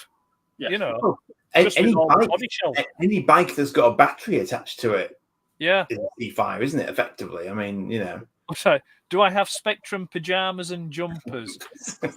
No, I have some Spectrum t-shirts, but pajamas gives me an idea. No, just a couple of t-shirts. I think he was taking your cap comment literally. All right, I see. Yeah. No, I don't have a Spectrum cap. I just. Yeah. I don't think he was. I don't think he meant it literally, but I wouldn't have been surprised if you had Spectrum caps. Maybe. Yeah. It's. I mean, joking aside, I mean, it is a huge hobby of mine, and it is a great passion of mine that I don't. I mean, I know we joke about it on here, and I mention it occasionally, but I don't talk about it enough. I don't talk about it to the extent of that I talk about Transformer stuff and other collectible stuff. But, I think that's probably because there's more avenues for you to talk about the Transformers. yeah, and other collectible stuff as well. Yeah. Yeah, because like there's a lot of collectible stuff that we shared interests in. Yeah. You know. To be fair, you do talk Arrowfire. about Spectrum quite a bit. To be fair, It's what? Sorry. no. I mean, even when I've popped around, you do talk about Spectrum. You know, it does come up into conversation. Yeah. I mean, there's lots more I could talk Oh, about. we've got someone else here. Who's Arrow Yeah. Prime? Hello. It's Arrowfire. How are we doing, sir? Hello there. Cool. It's Mr. Fire. He will be popping up on. He'll be on the Collector's Archive in the new year. Oh, will you now? Okay. Yes, he will. Because I don't know if anyone caught the last episode, but the Collector's Spectrum Archive, Council special needed. the Collector's Archive is done for this year now. It'll be back in the new year. I thought you had a collector's a Christmas special. Yeah, but there's a Christmas special, but the actual mainline Collector's Archive will be back in the new year. Cool. They're going to make a Spectrum cereal. Taste the rainbow. Yeah. I think it's 40 years. Depends on that away, bombshell. but you talk about cereal. Come on, let's get off Spectrum. We talk about cereal, like cereals as a kid. Yeah, you'd buy. I mean, I did. I'm guilty of it. I did it, but you'd get particular cereals just for the toy that was in the cereal. Yeah. One of the earliest ones I remember was buying some ET cereal. Yeah. Just because it had the picture on the back of the box, and then it had the glow in the dark rubbums, you know. And those cereals were absolutely awful. They were manky. But I had to eat some of them because it were like, you know, I remember my parents saying, "You're not getting any other cereal until you've eaten them." Yeah. You know, it was like Fair. but yeah, they were awful. I always found, because yes, just like anyone else, I always wanted cereal for the toys. And I always found that I would run out of cereal and my mum would get a new box of cereal which wouldn't have a toy. Right. Because there'd be no promotion going at that time. And then literally the week after or a few days later, there'd be a new promotion. And I'd be like, I've got to eat all these before I can get that. I mean, there was some good I always stuff. seem to miss them. Yeah. There was I remember I can't remember which cereal it was, but they had the little submarines that you put baking soda in. Yeah. Right. There were them. And then there was, I think it was also Kellogg's that did like the little planes, flying planes that you could get. I think they did it. But yeah, there was some good stuff. Like Some bad stuff. I like Weetabix. Interestingly, Gap, Weetabix did a promotion for a ZX Spectrum game. And we're back. We're back. Yeah, there was a Weetabix game. There was a Weetabix game. I'm sorry, didn't you say to get off this? I know, but it was Weetabix. Weetabix that did it. Can you remember when they had the floppy records on the side of the box? Yes. Yeah. And there Of might course have they been. did. Of course they did. Well, that's the. I think it was Weetabix, or there was another one that did, and it was a game on a record. So you had to plug your record player into it to load it up. In fact. Oh no, here we go. He's got one, chaps. He's got one. It just so happens. Here, Blue Peter is this, isn't it? Here's one I prepared earlier. I have something here. I have in my lovely cassette box. Oh no!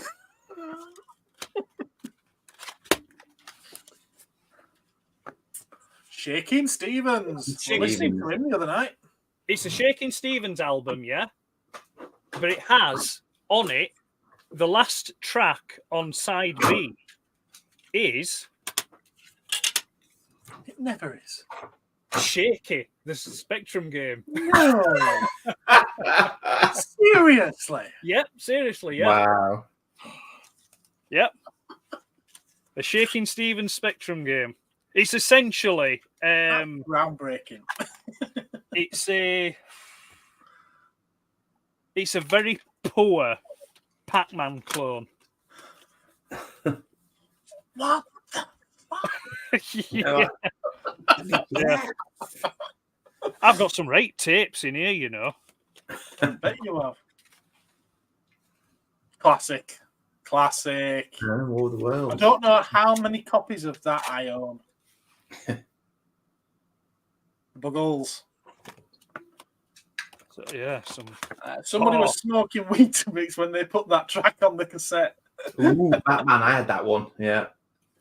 Got Challenge of the GoBots there. GoBots. You want GoBots? We've got Challenge GoBots. of the GoBots. Collision Course of the Comet. I don't have the book for it though, I'm afraid. Sorry. Yeah, we've got GoBots. Andy? Spectrum! Batman!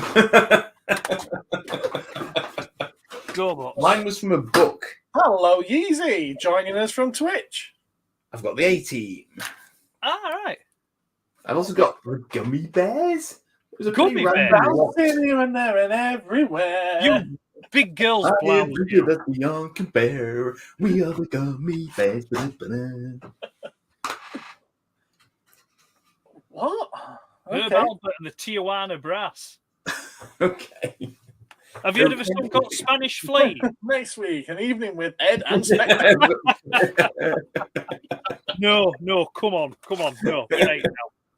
Shawaddy waddy. You know how interesting this is? This is probably the first time that Spectrum has been discussed on Twitch.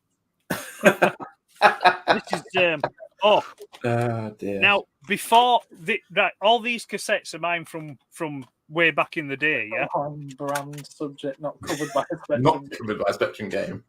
I want to see Now- the Golden Girls, but Obviously, before I got that, when I was a kid, before I got that, I borrowed me because it was my uncle.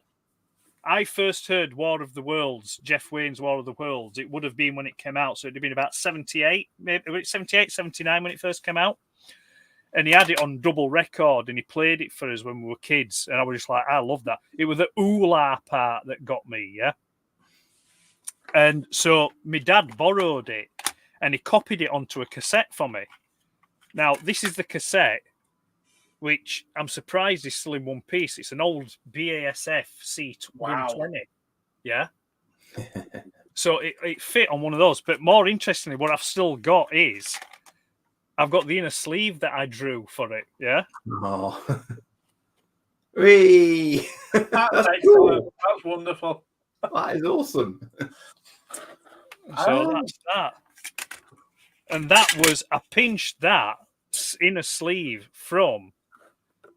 Do you remember when you could get headphones in cassette cases? Yes, I That's do. That's the opposite side of the cover. I used to get them little headphones in cassette cases, and that's so yeah. Anyway, what was that Doctor Who thing? What's Yeezy say? That's complicated. Yeezy's asking about what Doctor Who is.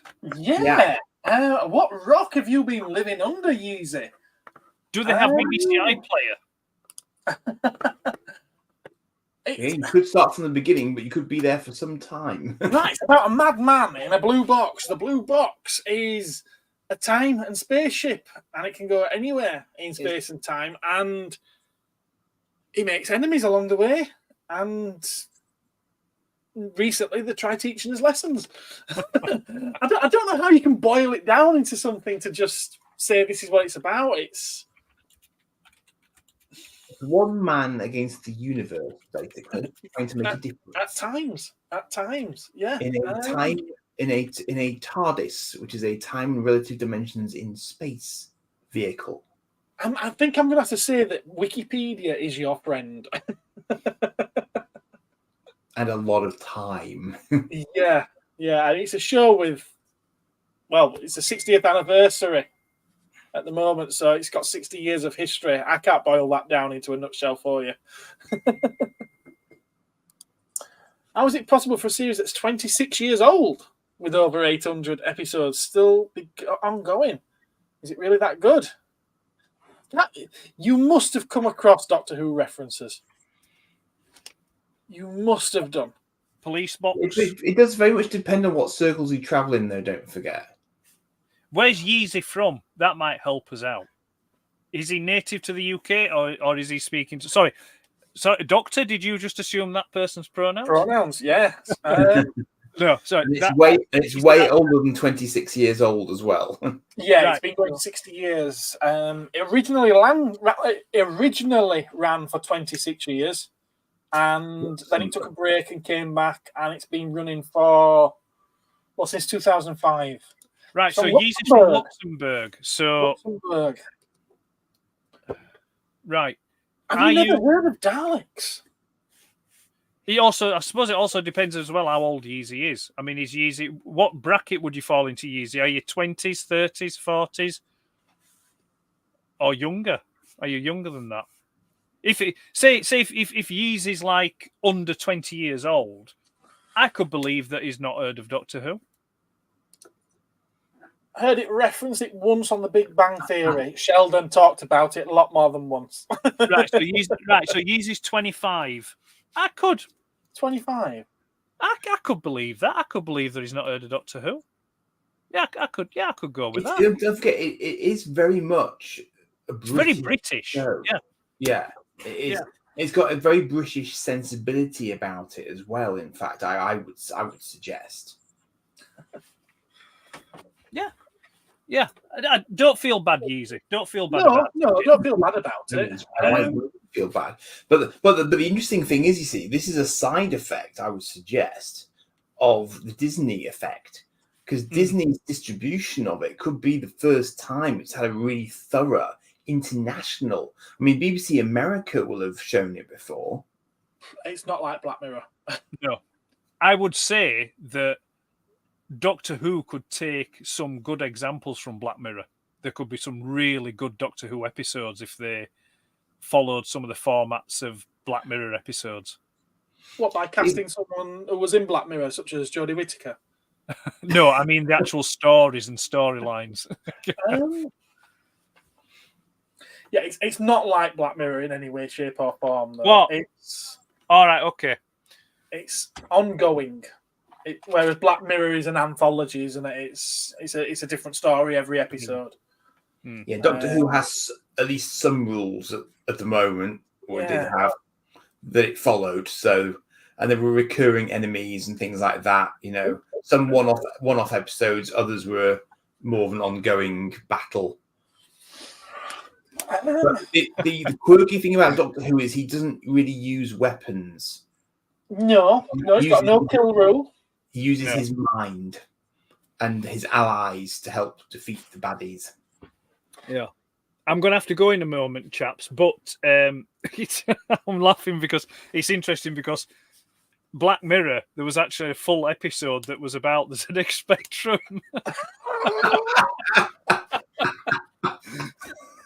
There's no escape.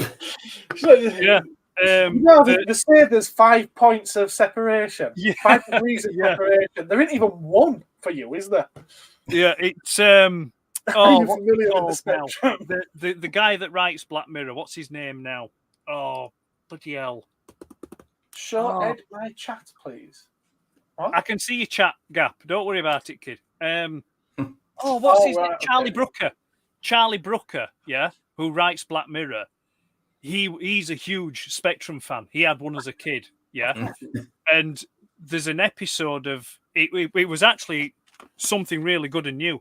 The episode was called Bandersnatch, and it was an interactive episode. So while you were watching one, I've heard of that one. Yeah. If you had a smart TV while you were watching it, it was kind of like a choose your own fate story, yeah. So you could change the direction of the episode. Yep, like that, yeah. And it was they got the title Bandersnatch from a game that a software house called Imagine Software had started making, but the company Imagine Software went bankrupt, so they never was able to finish off the game. Oh, right. Yeah?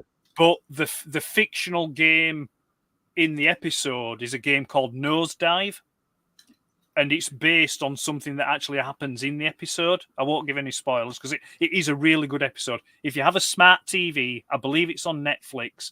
It is a good episode to watch. And that's where he got the inspiration for that episode from. And you actually see spectrums in it that are being used to program the game on and stuff like that.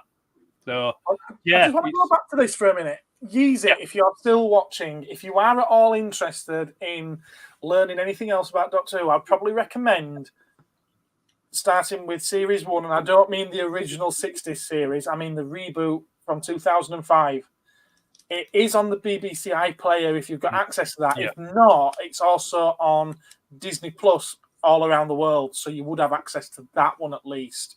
And yeah, if you just go with it saying starting at Series 1, Episode 1 of that, it's very much there for a new audience. So it's a good jumping on point. A really, really good jumping on point. And you've just come back with it hasn't repeated episodes or become well. That's debatable. How do actors continue without aging or getting? That's part of the show. The Doctor himself is an alien, and when the actor has had enough time playing the role, they cast someone else, and the ability of this particular species is that they can regenerate. So instead of dying, they renew themselves, and it's a new actor then that carries on the torch. So they remain the Doctor, but it's often a slightly different characterization, slightly different personality. But the core is the Doctor each time. It's genius, to be fair. Yeah, it's cleverly done. Yeah, Well, it's essentially the same character. It's just different actors play him, and there's slight variations on the personality. But it is the same person. It's just that, like I say, each different actor brings something different to the table for the character. So, Give season 1 a try. See how you get on with it. So, and right, if you do like it, please come back and let me know. Yeah. Let us know. I'd like to know what someone new jumping into it now would think. I think you're wanting to go, aren't you, Ed? Why am I? Yeah, I need to go. Your smartphone, Gap. Who's what? I didn't type that. No. Yeah, no, it came out because I don't think Gap could see my individual replies, so I had to put reply out on that. No, because it was asking about the Netflix episode. If you haven't got a smart TV, you can watch it on your smartphone. Such duration. It's got a very loving fan base that has kept it alive for a long time. Yeah. But yeah, I think 3 hours. Yeah. We're gonna go. Yeah. I hope you enjoy it, Yeezy, and come back to us and let us know what you think. Whether you like it or don't like it. I'm really interested to know. Be interesting to get a different cultural perspective on it. Yeah, definitely. Yeah. Right, I'm bowing out, chaps. We'll see you all later on. All right. Good night, Ed. Take care. And, a long day.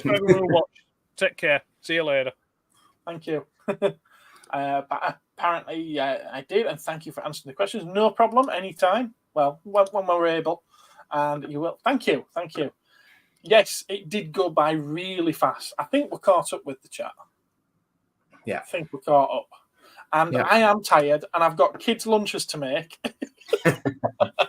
for tomorrow. That's going to be fun at this time, and I've got washing up to do. I make a good housewife. And on that bombshell, have you got a video coming out? Did you say? I do have several stacked up that I haven't had a chance to get to. I was a bit poorly earlier in the week, so I will get there. Yes. Okay. Well, we'll watch out for those as well. Yeah. Well, I'm going to say good night. I will say good night. It's good night from me, and it's good night from him. Good night, Andy. Apparently, I've got to go make a coffee. Good night. Yeah. Good night, everyone. Take care. And how do I end this? Leave studio? We'll go with this. Cosmic Council, the sight and sound of collecting.